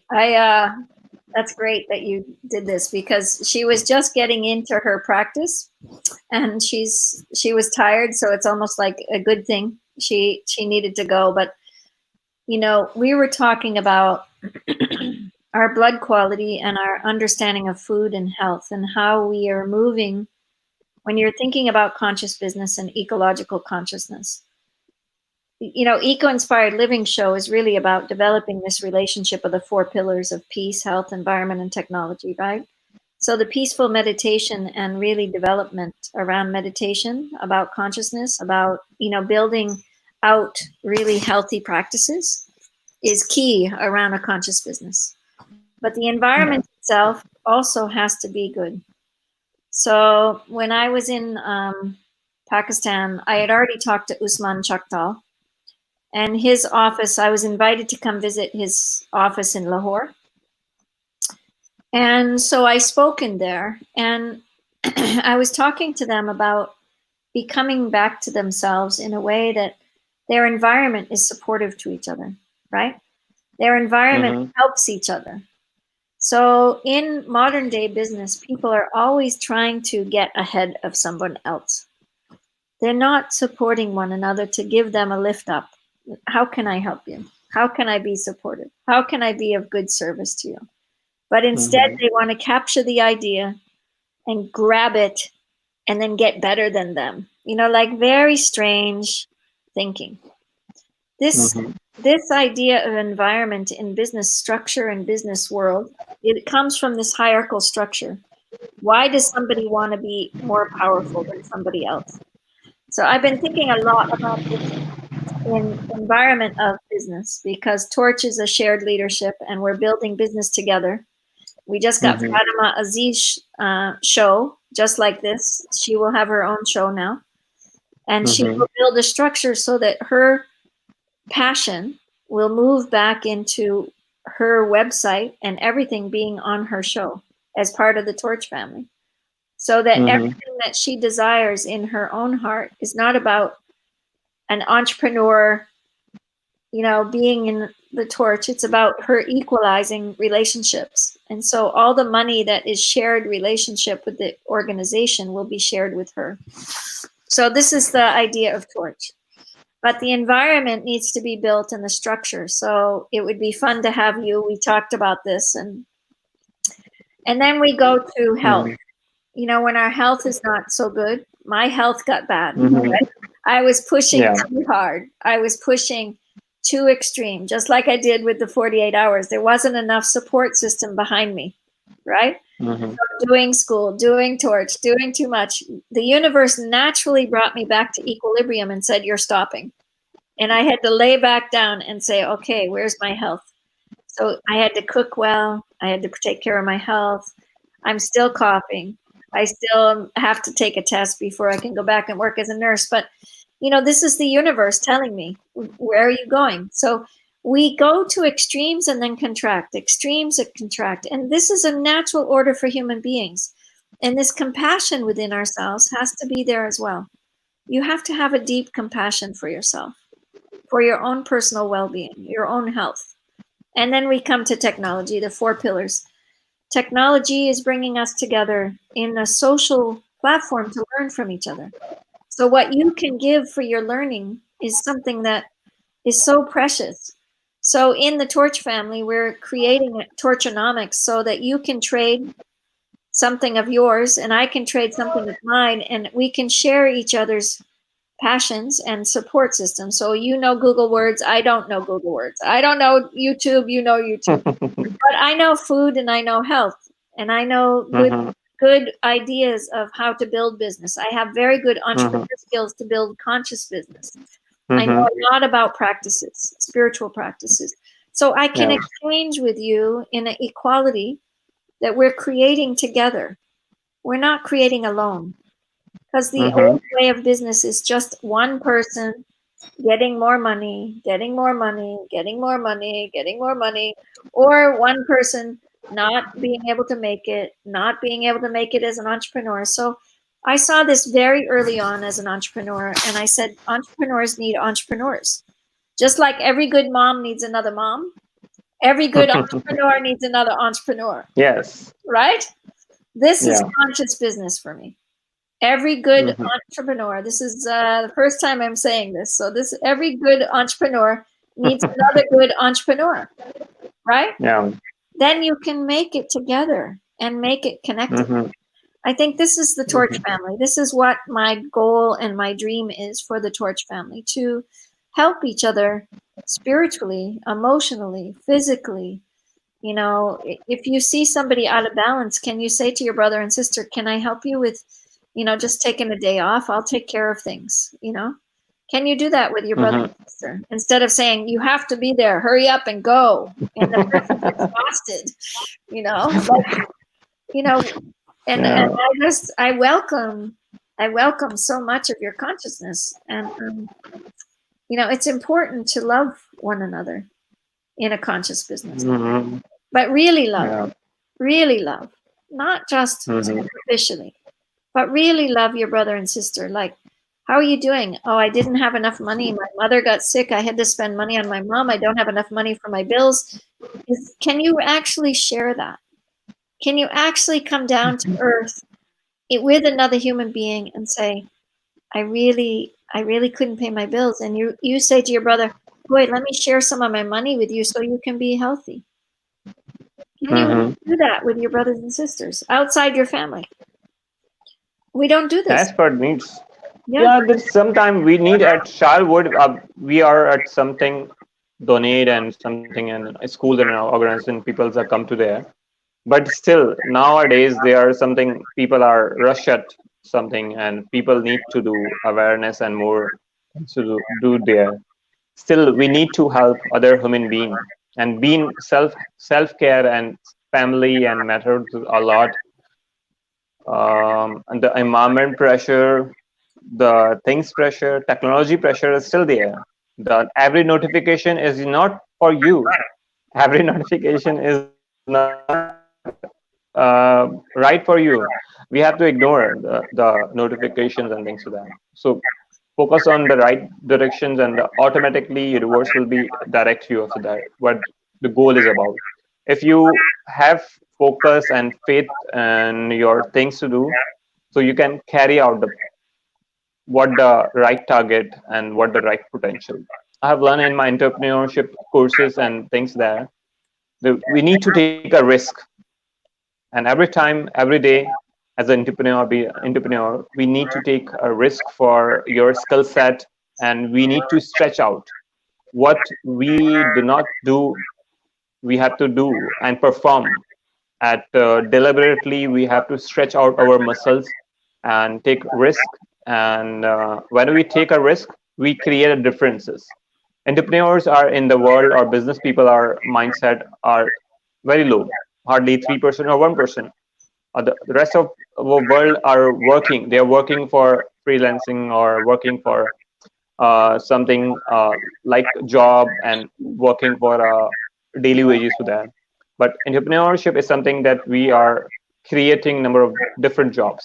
So it's something have to extraordinary, and it's something like passionate, and something like we do not see the time. What the people have imagined the entrepreneurship life is something that we earn and lavish lives, so something like that. But in realistic, we need to put much more our brain, our time, our passion, our sacrifices from our family and dear dash and for a commitment friends.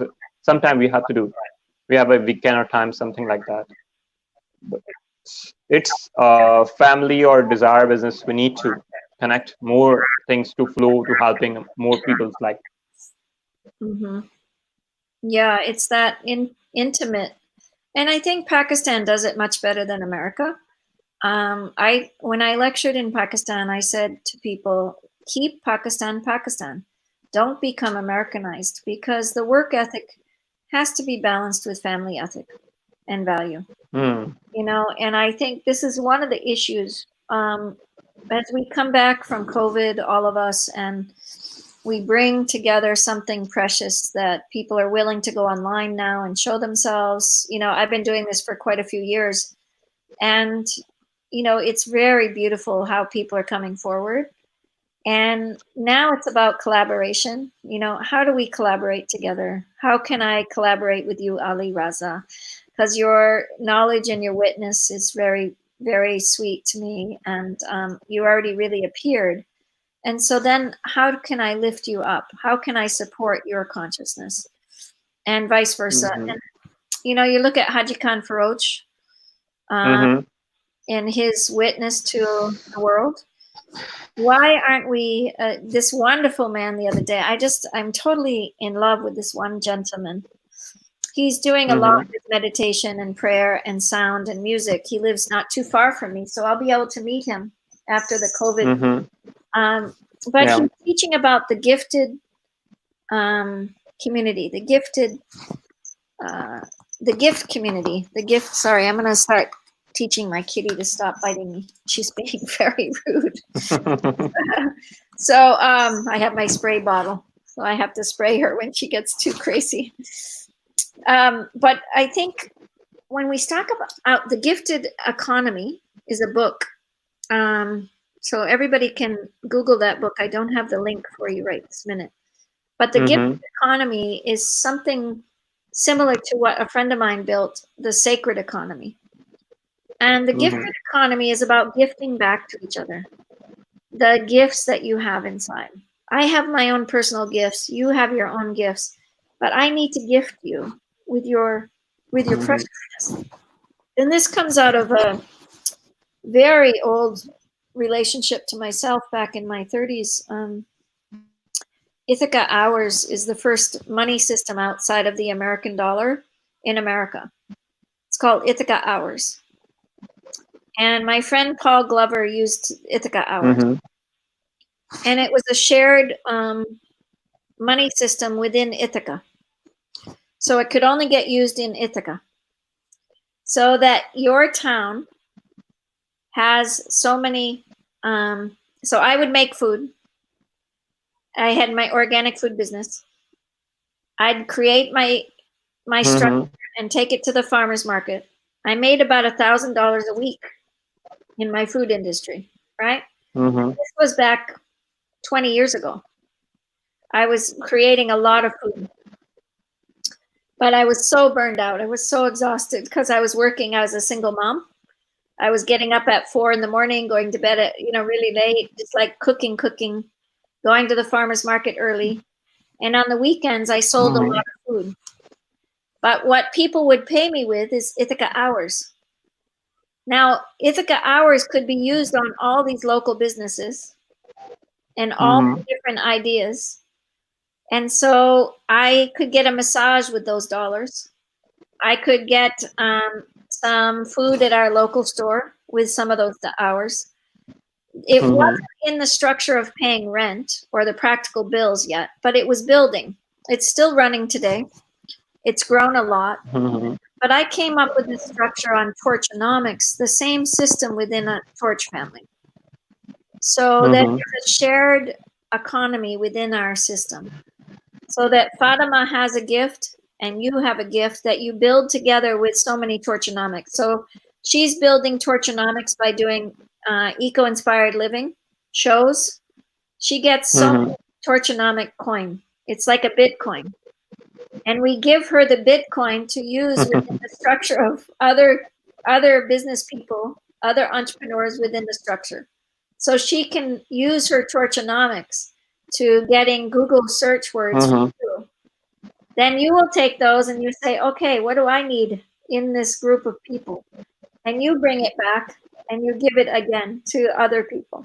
This is where we can equalize, like COVID equalized their economic structure in many ways, because everybody could get sick, right? We all came back down to this practical, like, whoa, what are we going to do now? And I think now as we climb back, I think this gifted community is So important. So what do you think about that? Is it practical? Is it not practical? What do you think? Yeah, there is something point that in practicality people are comes in the idea. Every idea has been tested at a beta level, like alpha being in beta, and something pilot project, starting with the project and start things that. And the number of business models are already exist in market for that. People are already earning their some shape of they are spending their hours.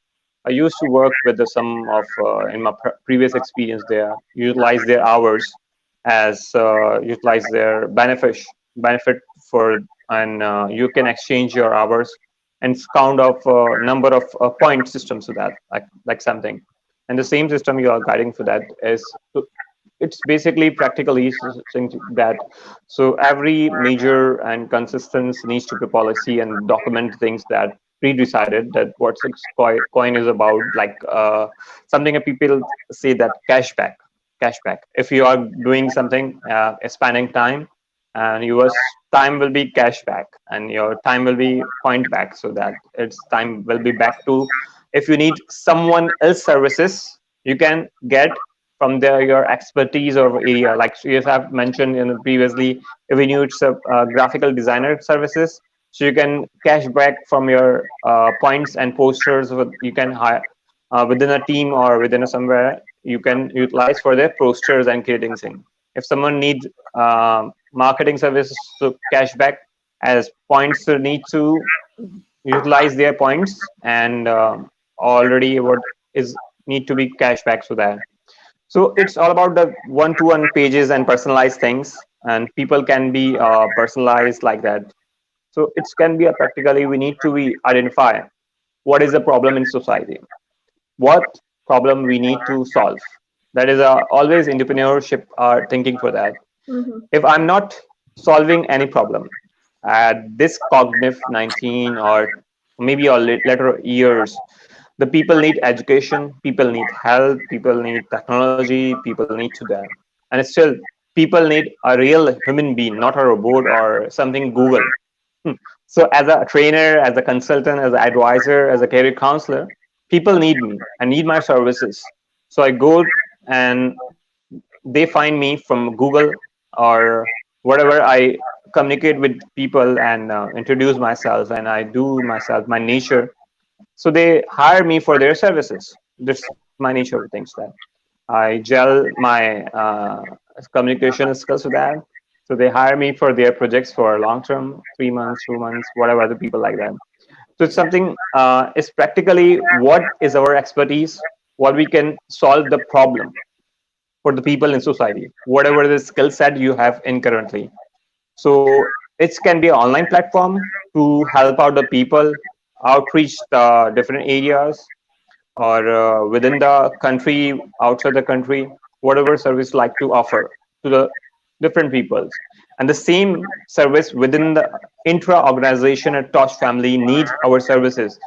If Fatma Aziz is good at managing shows, so someone needs Fatma Aziz to host their shows too as a co-host. So someone hire Fatma Aziz as their points or whatever the things. So Fatma Aziz will be a co-host for this show to monetize and things. If someone need to marketize and things, so someone hire me. If someone need to be more counseling of more collaborate with PR relationship management, so you can contact the directly to you to making more contacts and more from the people abroad or something like that. What the specialty of people. So write down and list down the things what the potential within the every individual have, and what the capacity of human need to be um, deliver as a individually portfolios, and we need to portfolio as public whatever people need to, and people need to or their hours, whatever the group of people will come to train their self knowledge or host a show or services, whatever people needs, it's upon their strategy. We need to people help other people, because the thousands and the millions of people are still um, need to help on their businesses, need to help on their guidance on new things to them. So still the new ideas and new things come up with different things. The people need another people to get their resources, to get their customers, new customers, and we need product, we need a services. These are two various things need to sell out throughout the world, whatever you are saying, product or services. So whatever business is, entrepreneurship is connecting, whatever you have education, and whatever the education products, it's a service and also a product. If you sell a book, bestsellers for, so you have sell the book and earn money from it. If you have education, you can deliver a conference, deliver a lecture, and you can earn it for that. Whatever in a food services, you have a food consultation, nutrition, and ideas and things like that. How can we people? And you have a organic food and organic, you sell out things. If we talk about the seeds and things like that, you have seeds, but how can grow the seeds? So you are the guiding the people and counseling that these are the step 1, 2, 3, and 5, and these are the days and these are the days, and the pro and cons of these seeds are not beneficial when on this time. So these are consultation, advising, the charge for that. The product and services, every business are always there. Meditation or spirituality. We sell the CDs, number of things, courses with there. People need live meditation. What we can do? Come to a center, come to online, whatever need, people need. Products need. It's always services and something like that. So we need to make online products. We need to make online courses. We need to make online products and sell to rest of the world at lowest cost or the starting of at the cost. Because one thing is sale one time, two times, and third time, the quality of things will be upgraded and more things to that. The people will get benefit from it, and again the new version and new update will become there. Like number of business are already exist. I follow from the number of business like Mind Valley, Lakshman Bhopani is one of the things that if you heard about that, something like that. Meditation and quantum theories, every spirituality and every gurus are always on the panels or the there. It's something like people are going there, and they shared number of stories like Lakshman Mikrani at what he traveled to Malaysia to UK for delivering the lectures. So what the Copper Bob says, why you are doing? Why you are traveling to 5 hours journey to another day and wasting another day? Why you not make the course and sell to the millions of people? And he began at the last 10, 15 years, you're doing the same. But the time is also accelerating. We need to make more products and more services available at doorsteps, and people need to services and products. This all about idea is practically we have a product, we have product services, and experts are also in panels for the together and making course and available for the consultation, guidance, whatever the people needs. So identify the number of projects and start your own projects and sell out marketing and reaching the peoples and identify at low costs at depend on corporate level also there, because the corporate level is also number of people are also with a high budget of their training their staff, and school level they have their school at minimum things have to their budget of their things, and every individual every month invest in their foods, clothing, their learning resources. So these are the program that everybody need 24/7 in life. We need a doctor. What do? Rush out to doctor. We do not say I have a medicine, Panadol. I have just had the headache, but it is severe pain on heart.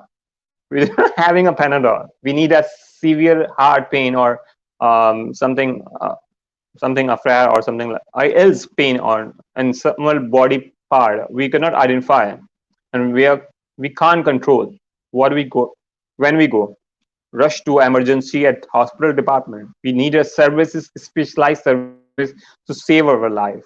We need a care counselor. We need something to specialized people. We do not want to waste our life. We need a specialized people. So why we cannot be success at this model of thinking and like that? I'm just believing that we need to redefine and refine according to the technology and things, product and services, and we need to sell out things the way.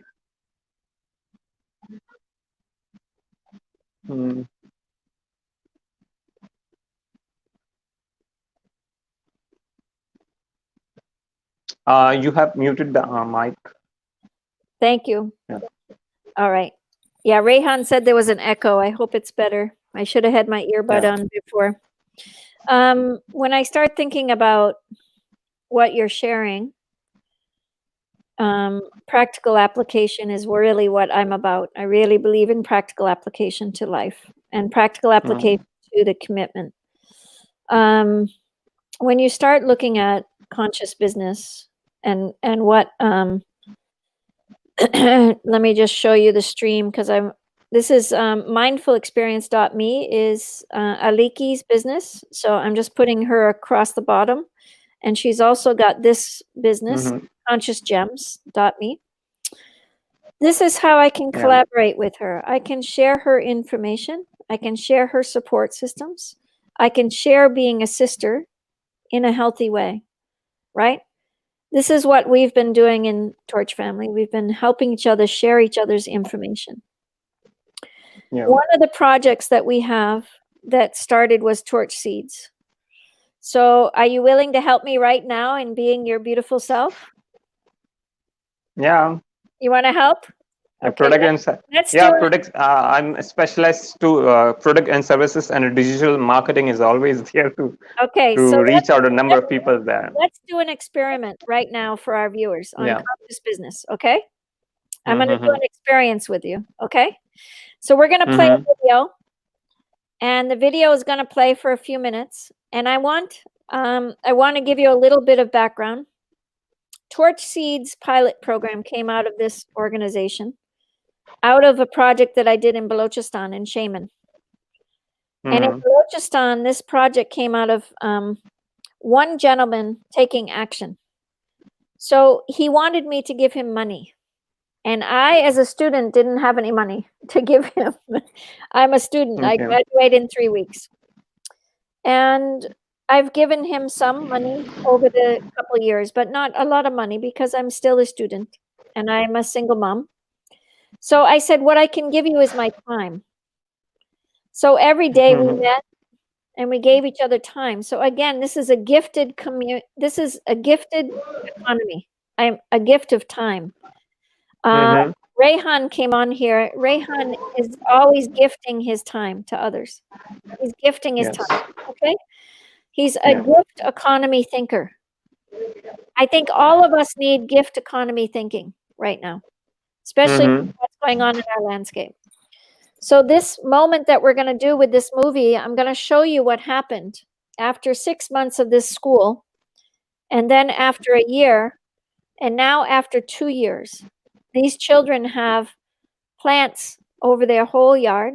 They have solar panels, and they have a computer lab. And this is out of gifting economy, people gifting to the school. Now, this happens all the time, but we don't think about it as conscious business. We don't think about it as conscious living and mindfulness. And so I want to start brainstorming with you because this school still needs a lot.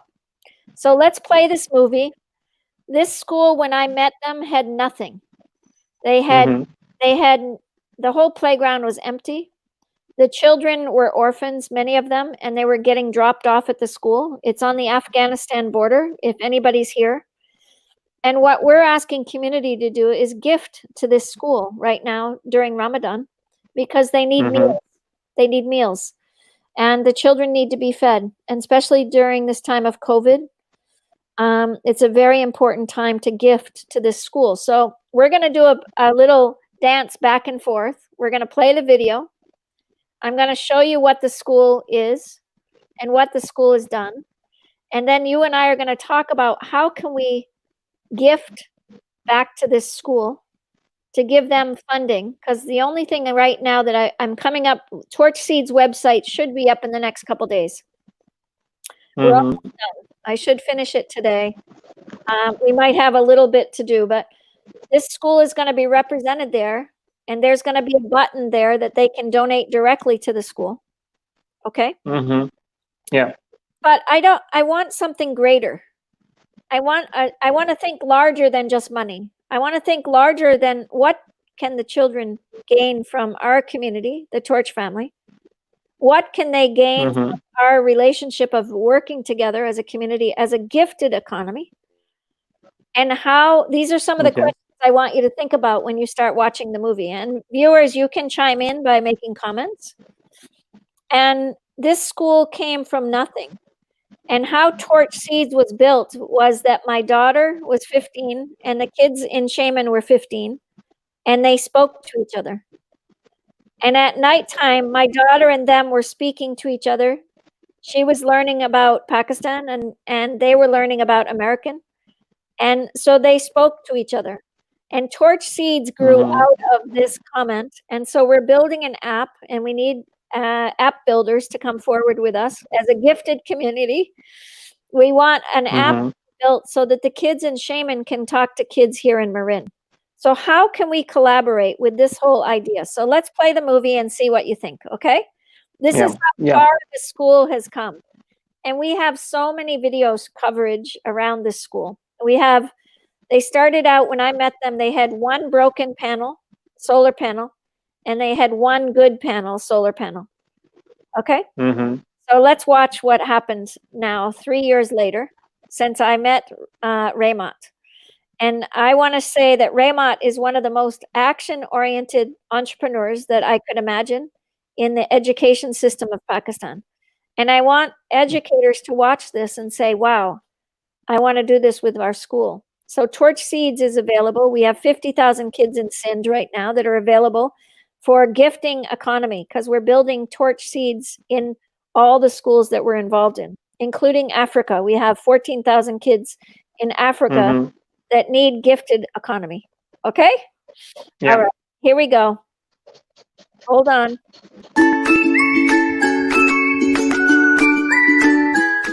Hello friends, I would like to show you our school. This is our school signboard.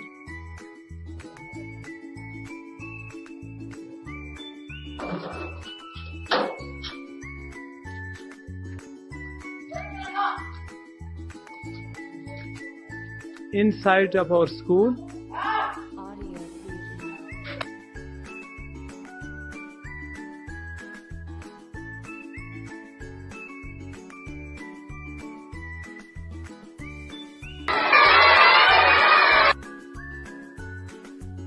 friends, this is a solar school. You can see our solar.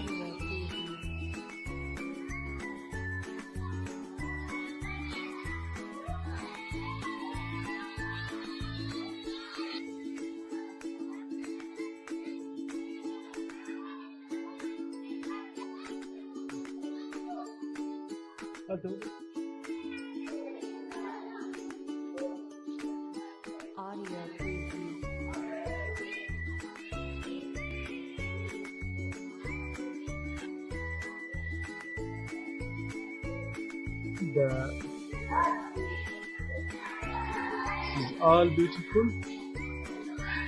You can see the flowers. It's a green school. We would like to show you the computer lab. Hello teacher. Yes, this is the computer lab. You can see all the kids are learning different programs.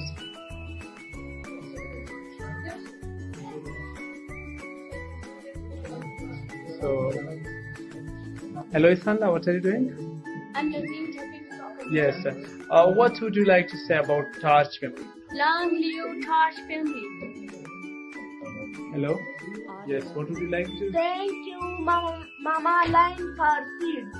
Yes, Mr. Hussain. Mama Line, you are so kind. I will support you and the Torch family and we are proud to be working with you and also working under your leadership. Thank you so much.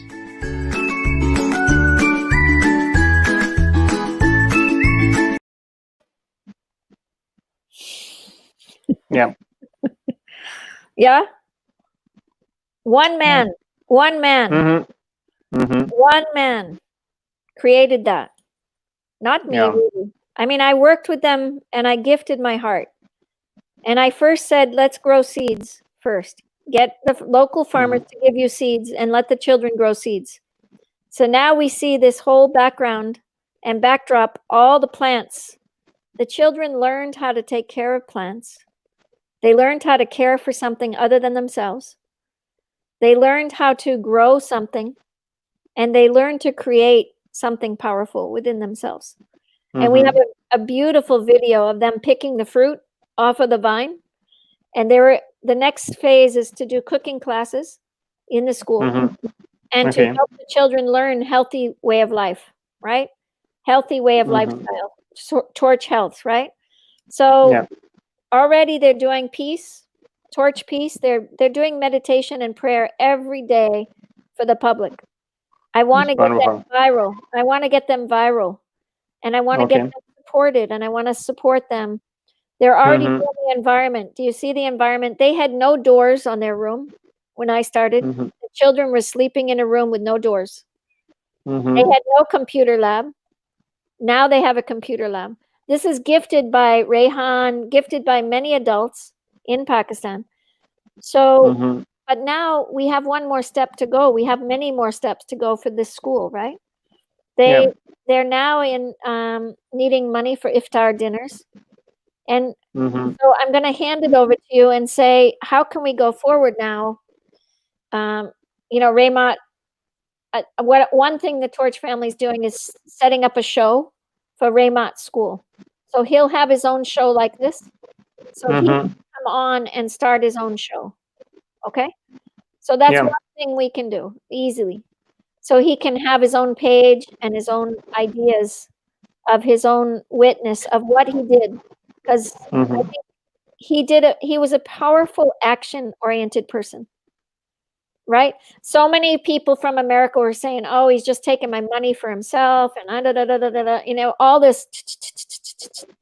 I said, I'm not going there. This man acted in the betterment of his children and the school. If he took, it doesn't matter. But I think this is where we go with American or people thinking. We think that, this person's bad, this person's this person's that. I saw this person as being very powerful in himself and his love for the humanity of his kids.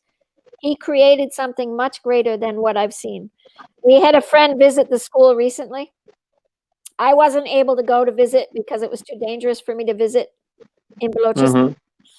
And a friend went and he said the school is so clean compared to all the schools in Karachi that he visited. This school is completely clean. This tells you something precious, right? This is precious because it wasn't like that when the Torch family came on the scene, right? Okay. So simple planting of seeds made this fairly powerful. So what are your recommendations? How can we go forward? How can we support this school now? They have a computer lab. They have vegetables growing. I want beds that turn into desks during the day. So I want some structures. I want a playground. These are some of a natural playground that the kids have a place to play, around the school. And I want renewable energy ideas around the school, like how the older kids can learn about technology in a way that they're building an eco-inspired living school. Right? So these are my ideas. Now I'm going to hand it to you and you're on. Let's go. We need to generate the donations for the school, or the school have their systematic things to that. We need to generate donations from the world. That is our aim. What is our target to things to that? So let me tell you where I go with that. It's one thing to Mhm. generate money, and it's another thing to guide and make sure the money is going into structures that are supportive to the children. I'm getting my, Mhm. excuse me. But so what I thought about income streams for this school, torch seeds, if the kids save seeds, okay, and we have this Mhm. one of the top schools with seeds, and they're saving their seeds and packaging them, Mhm. they can sell their seeds to other schools, Yeah. have their own income stream. Yeah. They Ah, could that's work wonderful. with computer projects that can Mhm. other schools, and we can sell these projects to other schools, Mhm. right? So Yeah. this is my idea of gifted economy. You Mhm. know, it's great that money is the power, but really Yeah. our hearts and our minds are the power. How can Mhm. we get creative in this situation? You know? Yeah. So that situation, we need to more socialize with kids. The kids are having thought seeds, or they generate their own things that have been delivered to different schools. That is a product that the products need to sell out, and that we need to market and make the system of things that someone packaging and delivered by marketing, reaching out the number of people and the right audience, and the right audience is our schools. Whatever people need seed to grow at their plants, at their homes, at their gardens were there, and what the quality of seeds. So we need to define the products. We need to define the product actually. So we need to write on content and making our videos on that, and what is all about the product is, then to market it and to market to right audience, making audience to right audience before the some audience may be is critical. What is the seats? We have already seats we have in our local markets. Why these seeds are more benefits? So we need to benefit there, write it down on their benefits or feature, whatever we need to list it down, and concrete the products to that, and make their deliveries to through the proper channels to the marketing and things to that. So the product will be sale out, and every sales will be generate money. It's automatically. If there is no sales, there will be a backup plan for that. People have from the school sake of the schools that getting the donation for that. We need to a school system, an education system have to donate. So the why the student they what they have to teach the other students also, what they have their skills they have learned in their schools how to grow the seeds. So they also have a services. If 10 or 5 students, or maybe they're creating their videos, creating their contents, and start their channel, start their making videos to that, and get their more skills on like age of group of things that people stand up with idea of services to help other students to build up their English skills. The number of students are is not as good at speaking or something confidence or something like that. So they are also a mentoring at the senior student. They can be a distance at the learning, a distance from the shaman, the number of students from the other part of the different schools or things. Their senior student mentoring to their junior students from their things. So it's come to under the services. Again, we need to market what the benefits, what the features, what the things, the page, maintain the videos and things that content, and we need to add it, and we need to market and make it viral and make it available to the public. And the people will share with emotional and logical, the and some part of there is something humanity involved that we need to people to bring up and keep sharing to that. So there is a good element people will be share and like, and already they have achieved it in past. And I know the Rahman at many times he began program at early morning 6 o'clock or before, maybe starting with Lapyati Dua, Surifatia, reciting in their school, and number of students coming up there, good morning teacher and things there. I love this show at every morning. I used to there. Maybe I not connect at this time. Last year or maybe there, I used to see the morning prayers of school. I used to Raman shows there. So I know the Raman is wonderful, wonderful, achieved. And now see the video have lab now there, have number of things there. So there is something, their aim, action, and courage, they collect what their school has been started, what was just a school, and they are having on their on just sitting on sand, and they are asking for daily donations for that. I know the things, they're struggling for these things. Rahman are very struggling for that.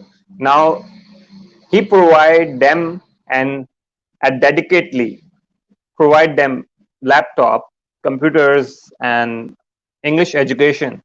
That is a wonderful achievement, and that is a story. This is a success story to generate more inspiration and more revenue and donations and more service within the school system and education systems of that.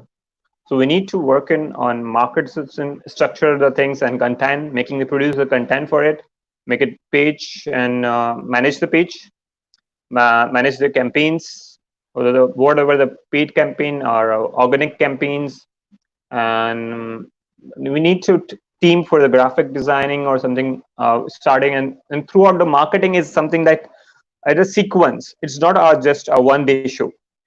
We need to a continue process. If I'm here, I need to be there tomorrow. I need to sell something. I need to make my brand. I need to make content more visible to public, and more success stories. Monday story is different, Tuesday story is different. Throughout the week, content is already planned. That is social calendar. So we need to make a social calendar also, that what we are producing for them. So as a school, as a product or service to market directly to seats, what the inspiration they are going to deliver. At someone have activity, so what activity going to life, what activity and what the inspiration of the week is going to be highlighted, or something we say what our social proof. The Rahman has announced something, have Rahman have 20,000 at page. He offers something that someone needed seats at this price. Rahman just on the page and offer. 5 people will get the offer. It's social cash out. Automatically Rahman get the cash and people get the orders. It's something like people that is socially and social networking we can do at a digital platform and things like that. Can I share my screen? Yeah, yes, please.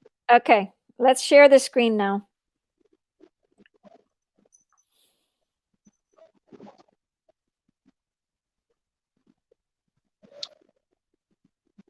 Okay, here is our website.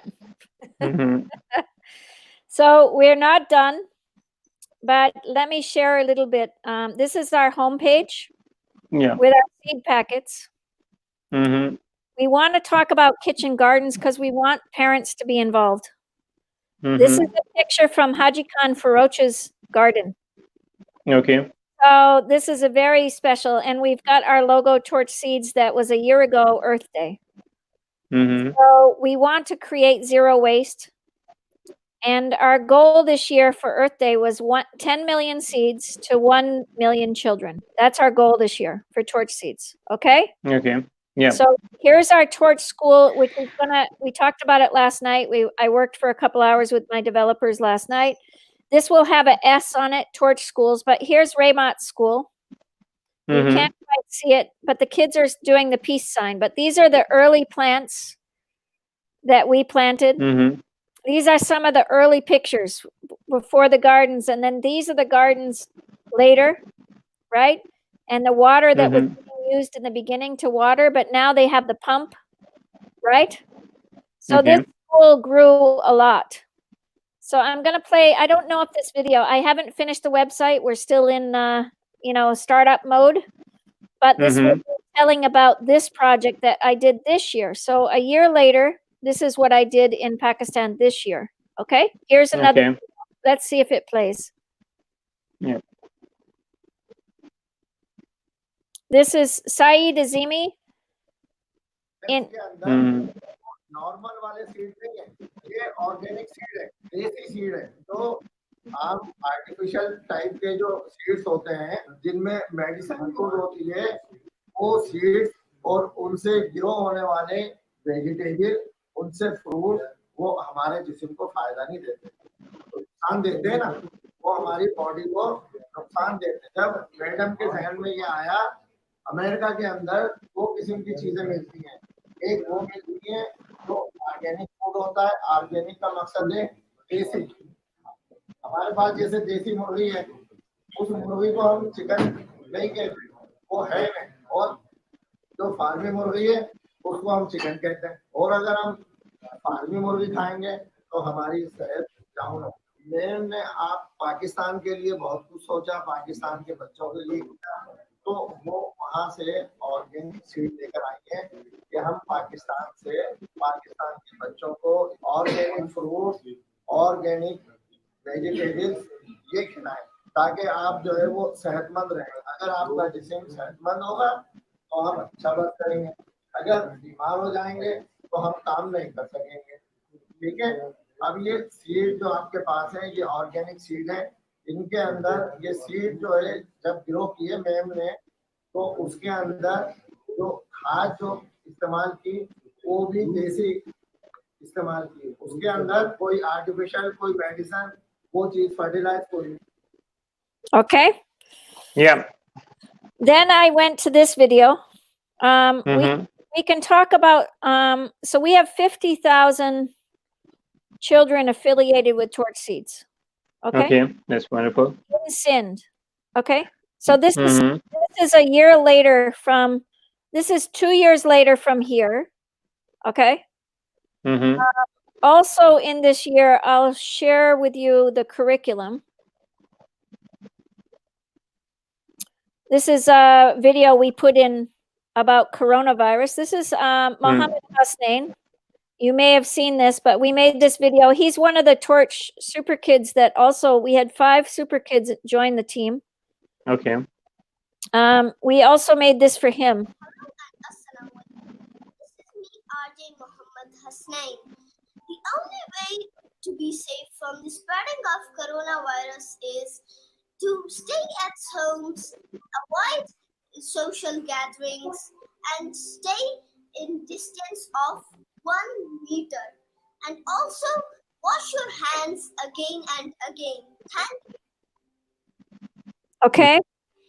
Yeah. So then we've got our curriculum focused on the 4 pillars. This is Torch Health, right? Yeah. So our curriculum is based in peace, health, environment, and technology. Okay. So I made a whole curriculum piece here about torch play, because kids need to keep, it says opening towards wonder, to play or not to play. Right now, our academics is only towards knowledge in the brain.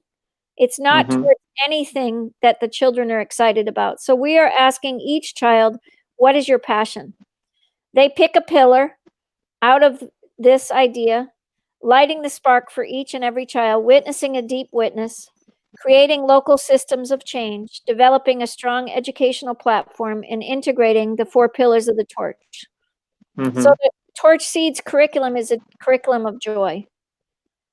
That through this simple actions of global change, right? Our mission and our vision, okay? Realizing change and our mission, simple actions for global change. This is done with no money at Raymond School. We had no money. He had people gift him. So here's the 4 pillars, and it's a global education because a child here in Marin County, one of the wealthiest counties in America, I live.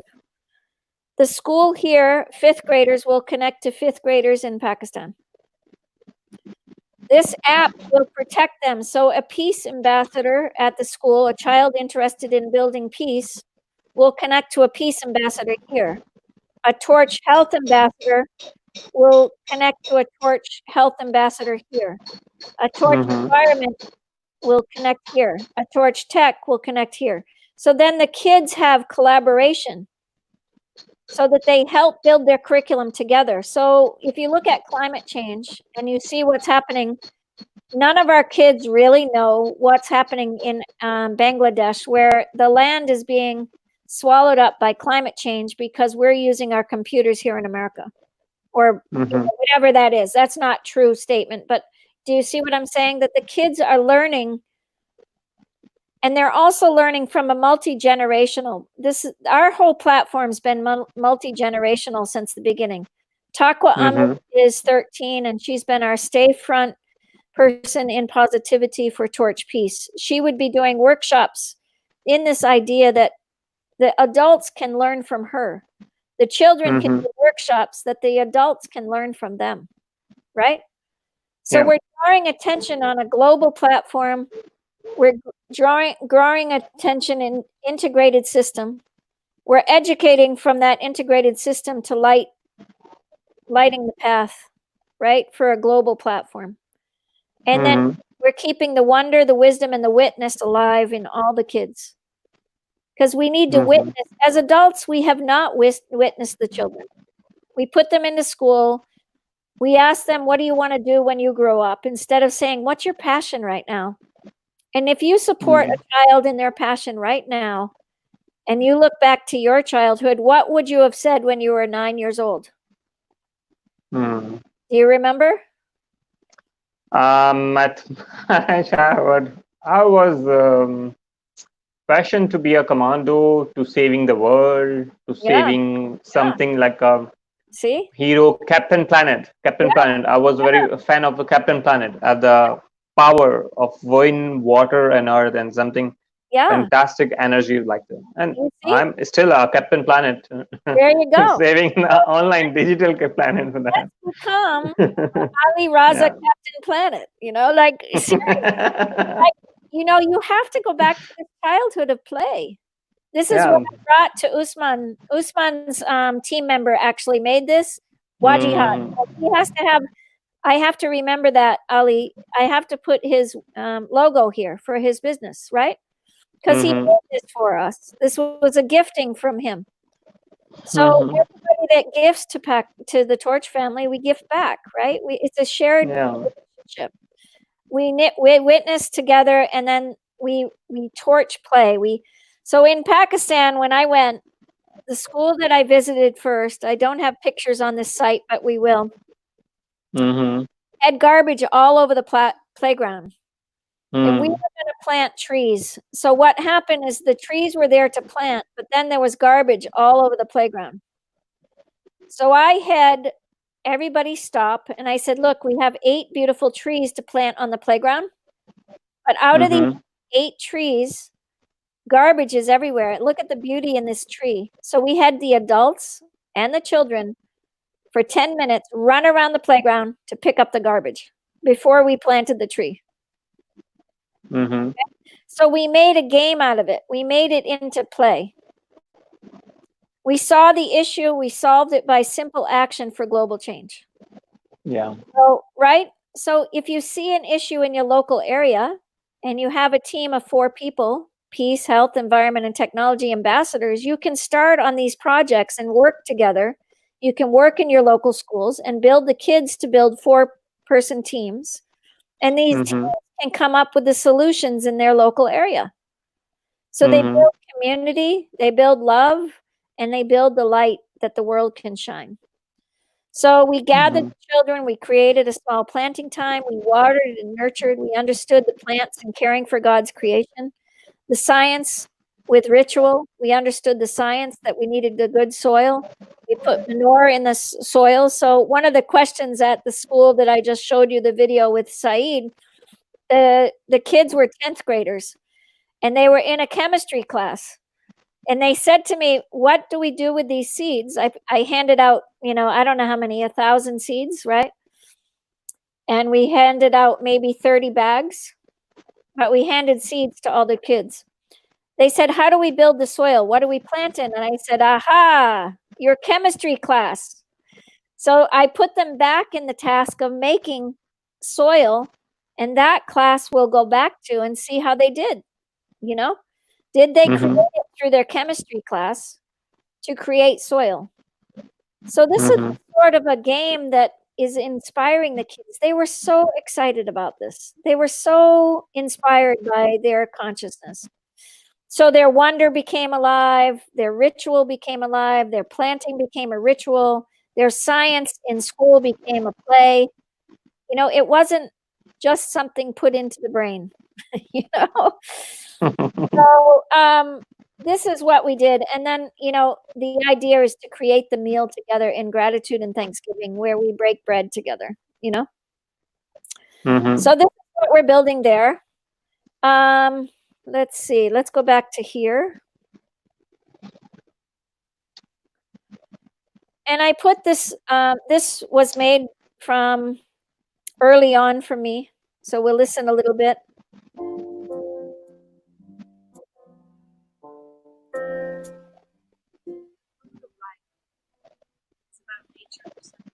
Now this is made in Urdu and English. Yeah.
Okay, so then we've got the idea of getting the kids' videos here. The kids can get inspired by creating videos. So there can be calls of action of each of the children's headlines. One of the things I've been wanting to build really clearly is like a solar patio. So we've already got that in place. We're building solar patios on the schoolyards. So this is one of it. This is the girls' education that, again, they're planting seeds. So this is kind of what we did. This is a group of farmers at one of the schools in Pakistan that we visited. And these are chia seeds right here. Chia is a really great plant. And so the kids could also make drinks out of chia seeds, right? So this story will be about chia seed, and the chia seeds could be grown. And these farmers committed to growing seeds and saving seeds for torch seeds and for the school. So these are the impact of what we've been up to. And then we've got our team members, which we're still building out. Oh, I guess it's not working right now. We're not connected yet, but this is what we're putting together. So I'm going to stop sharing. Next, your turn.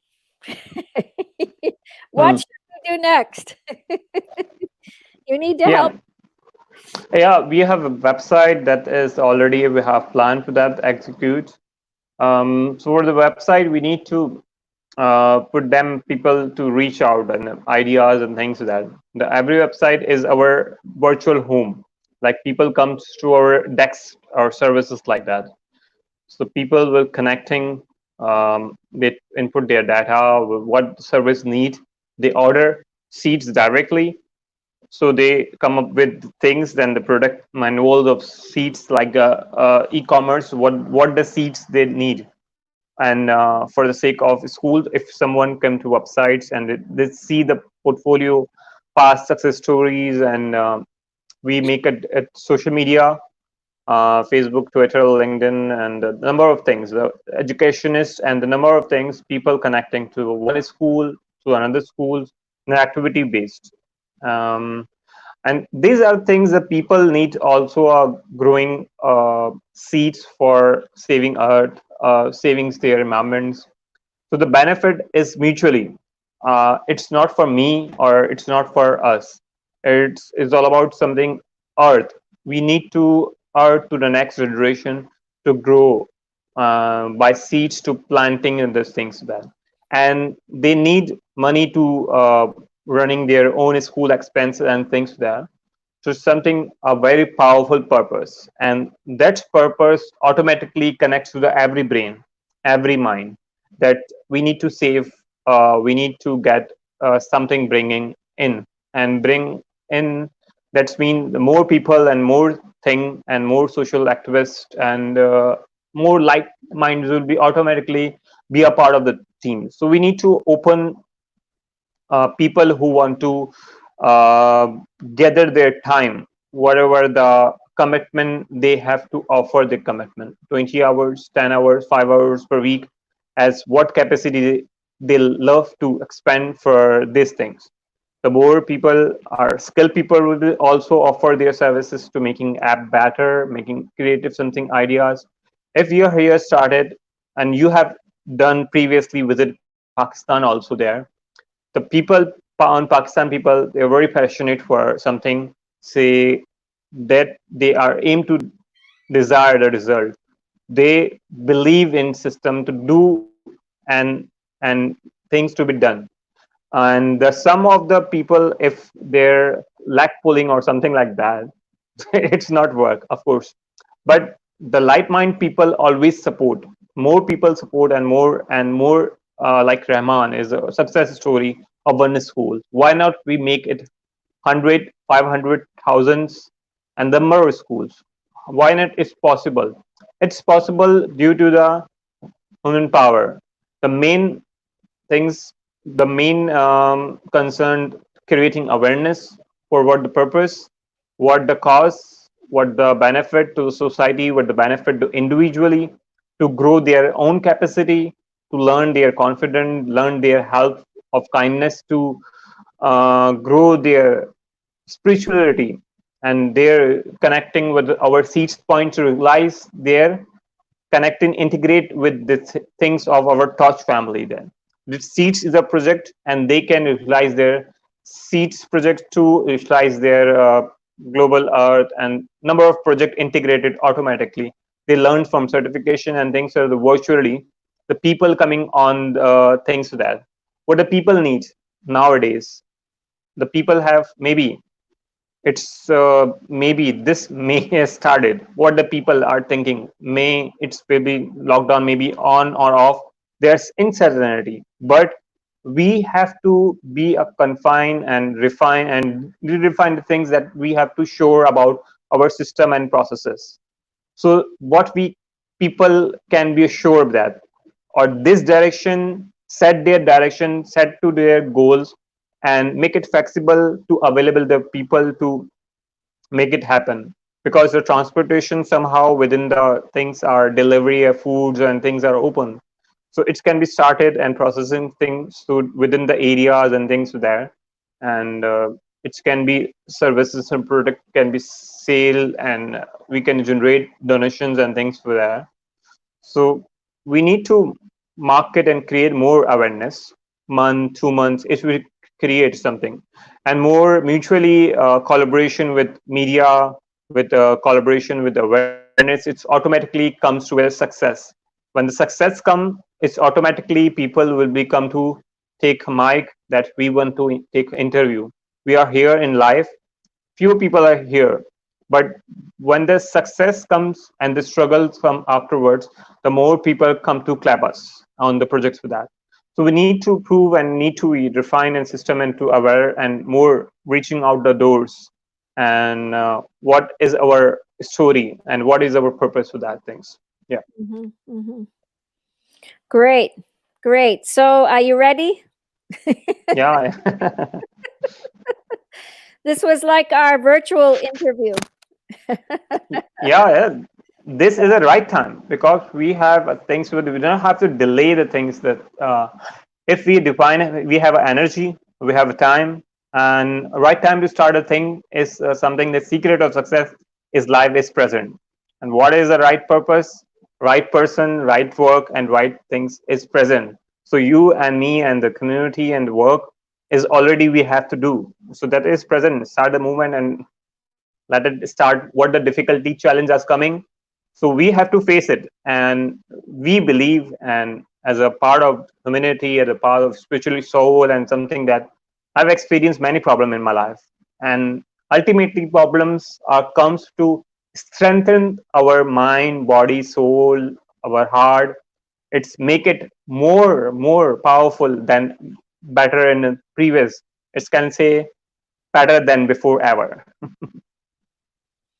I think it's I really believe that your heart and your relationship to this project could really catapult it. And you know, as Earth Day happened, our goal is 10 million seeds to 1 million children. It's actions of impact. We want 10 million seeds to go to 1 million children this year. You know, and so this is going to take a village, and this is going to take a gifted community. And I'm asking for everyone on this broadcast, anybody that sees this, to please join us because we need your support. I think, you know, I've done this on my own time and my own energy, and working as a nurse to pay for my trips. And last trip was supported by my ticket, but I did have to support my work and my home bills. So it just takes energy. And we ask you all, that any of the viewers watching, this project is very, very precious, and it grew organically. And when I think about conscious business and what I started this show with, this is a really conscious business. This is a really, but it was God guiding. It was really developing it out from listening, you know, and watching, and people that took action. So, you know, his school is like Actions of Impact School group, right? He took an action every part of the way. And, you know, I hope people will generate some ideas out of this. I hope you'll get in touch with us. I hope you'll join us in this effort. The mindfulness and the conscious business idea, you know, I've been on for a couple hours. I'm going to stop. I think 3 hours. We started at 8:30. Yeah. So, I have one more. Yeah, I have one more suggestion for that. We need to connect with the local peoples. The local people and the local people are like, if we are talking about local in Pakistan, we are working for the Pakistan people and working for seed for Pakistan people, and with a different type of schools are there.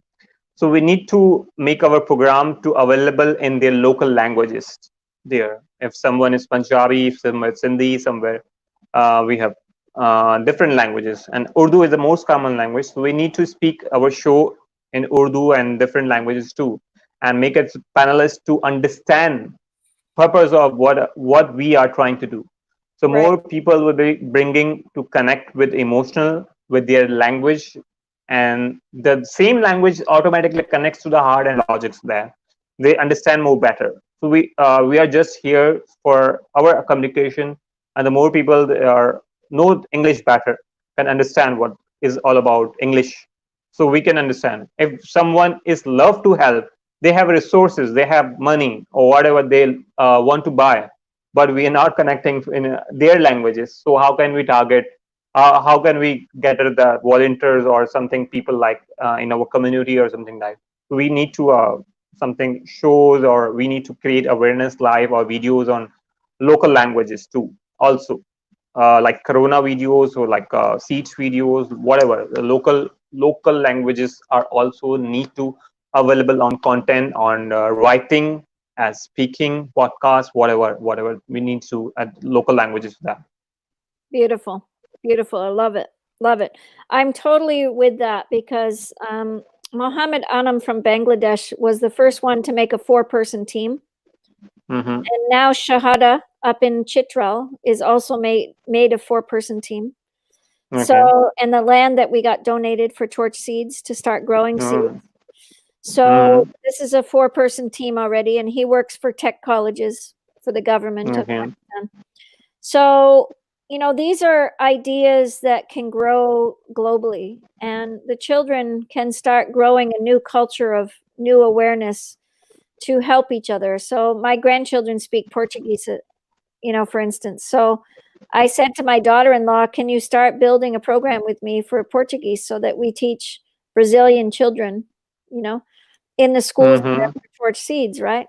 So can you imagine Brazilian children talking to Pakistan children, Japan children Okay. talking to Pakistan children, right? Mhm. This is the gift of this app. Yeah.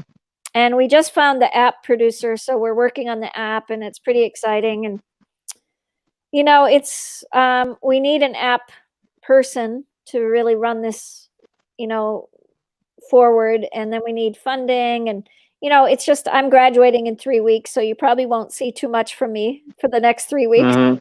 because I have Yeah. a lot of projects. But it's been really powerful to do this from a theological background because it's our spiritual background for the next generations. It's the richness Mhm. of the spiritual background of our children to come. And this Mhm. richness that the families can have by this type of education, by this type of understanding of conscious business. Torch is doing all the way across. We have Torch Tech Mhm. already doing these global marketing. If you guys are interested in collaboration with us, or if you'd Yeah. like to build your own platform, we're already selling the platform to people, and you can save a lot of money by our platform. So my son has built that out with 3 Pakistan friends, Mhm. Abdul, Jawad, and Gufran. The other thing that we're doing is Torch Health, which is Torch Health is going to be built out as a table talk healthcare plan. And Mhm. Sakandra is a microbiologist. We have a Dr. Adik Khan in Karachi. We have a researcher in Karachi. So we've gone really slow with this. But this is going to take probably $1 million just to build that platform. Mhm. But we need a prototype that people Yeah. can make for about $6,000. So we need donations for that as well in the prototype. So then we can sell it to Mhm. people interested in a new way of thinking around healthcare, which is Yeah. a circle approach, much greater than what we have now. So Yeah. Torch Health will build all the way up from the schools all the way up to adults. And kids can have a table talk healthcare plan just as well as an adult. And, Mhm. you know, this is so important. And, you know, meditation is there through the Peace platform of Torch Health. You know, the environment, what it makes your healthy environment in Torch Health. Mhm. What is the technology that can help you through Torch Health, right? So a bigger Mhm. platform. So we're building out these type projects. The solar project on the playgrounds can be for the older kids. They can learn renewable energies, right? Mhm. And they can learn technology around that. They can learn mechanical engineering, right? My son Adam is a mechanical engineer and he's a solar engineer. Yeah. He can be teaching kids mechanical engineering at a very young age so that they have a platform to grow with, right? Yeah. Yeah, if they have a passion for mechanical engineering, you know? So the structure is so precious to me, and I feel like it's all God-given. And the gifted Mhm. society of, you know, just having Alika here, Aliki on the show about mindfulness and mindful business, I think is really important. So as Torch Seeds grows, we hope you'll join us. I hope you enjoyed this broadcast with Ali. He brought some great ideas to Torch. Yeah. I hope you enjoyed it, Ali. Any last words? I'll let you finish the program. Last words for today only. Yes, just for today. Because Yes, thank you. Sorry, I didn't mean that. No. Life is no. It's not might be. I'm just a humorist. Just part It's of joke. great, Joke for that. great. So funny. Because words will be there.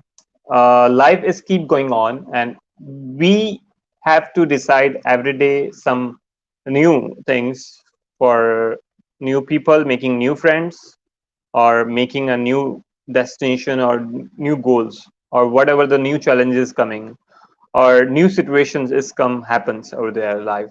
So we need to live at our level of understanding what is going on and what is the percentage we can control it.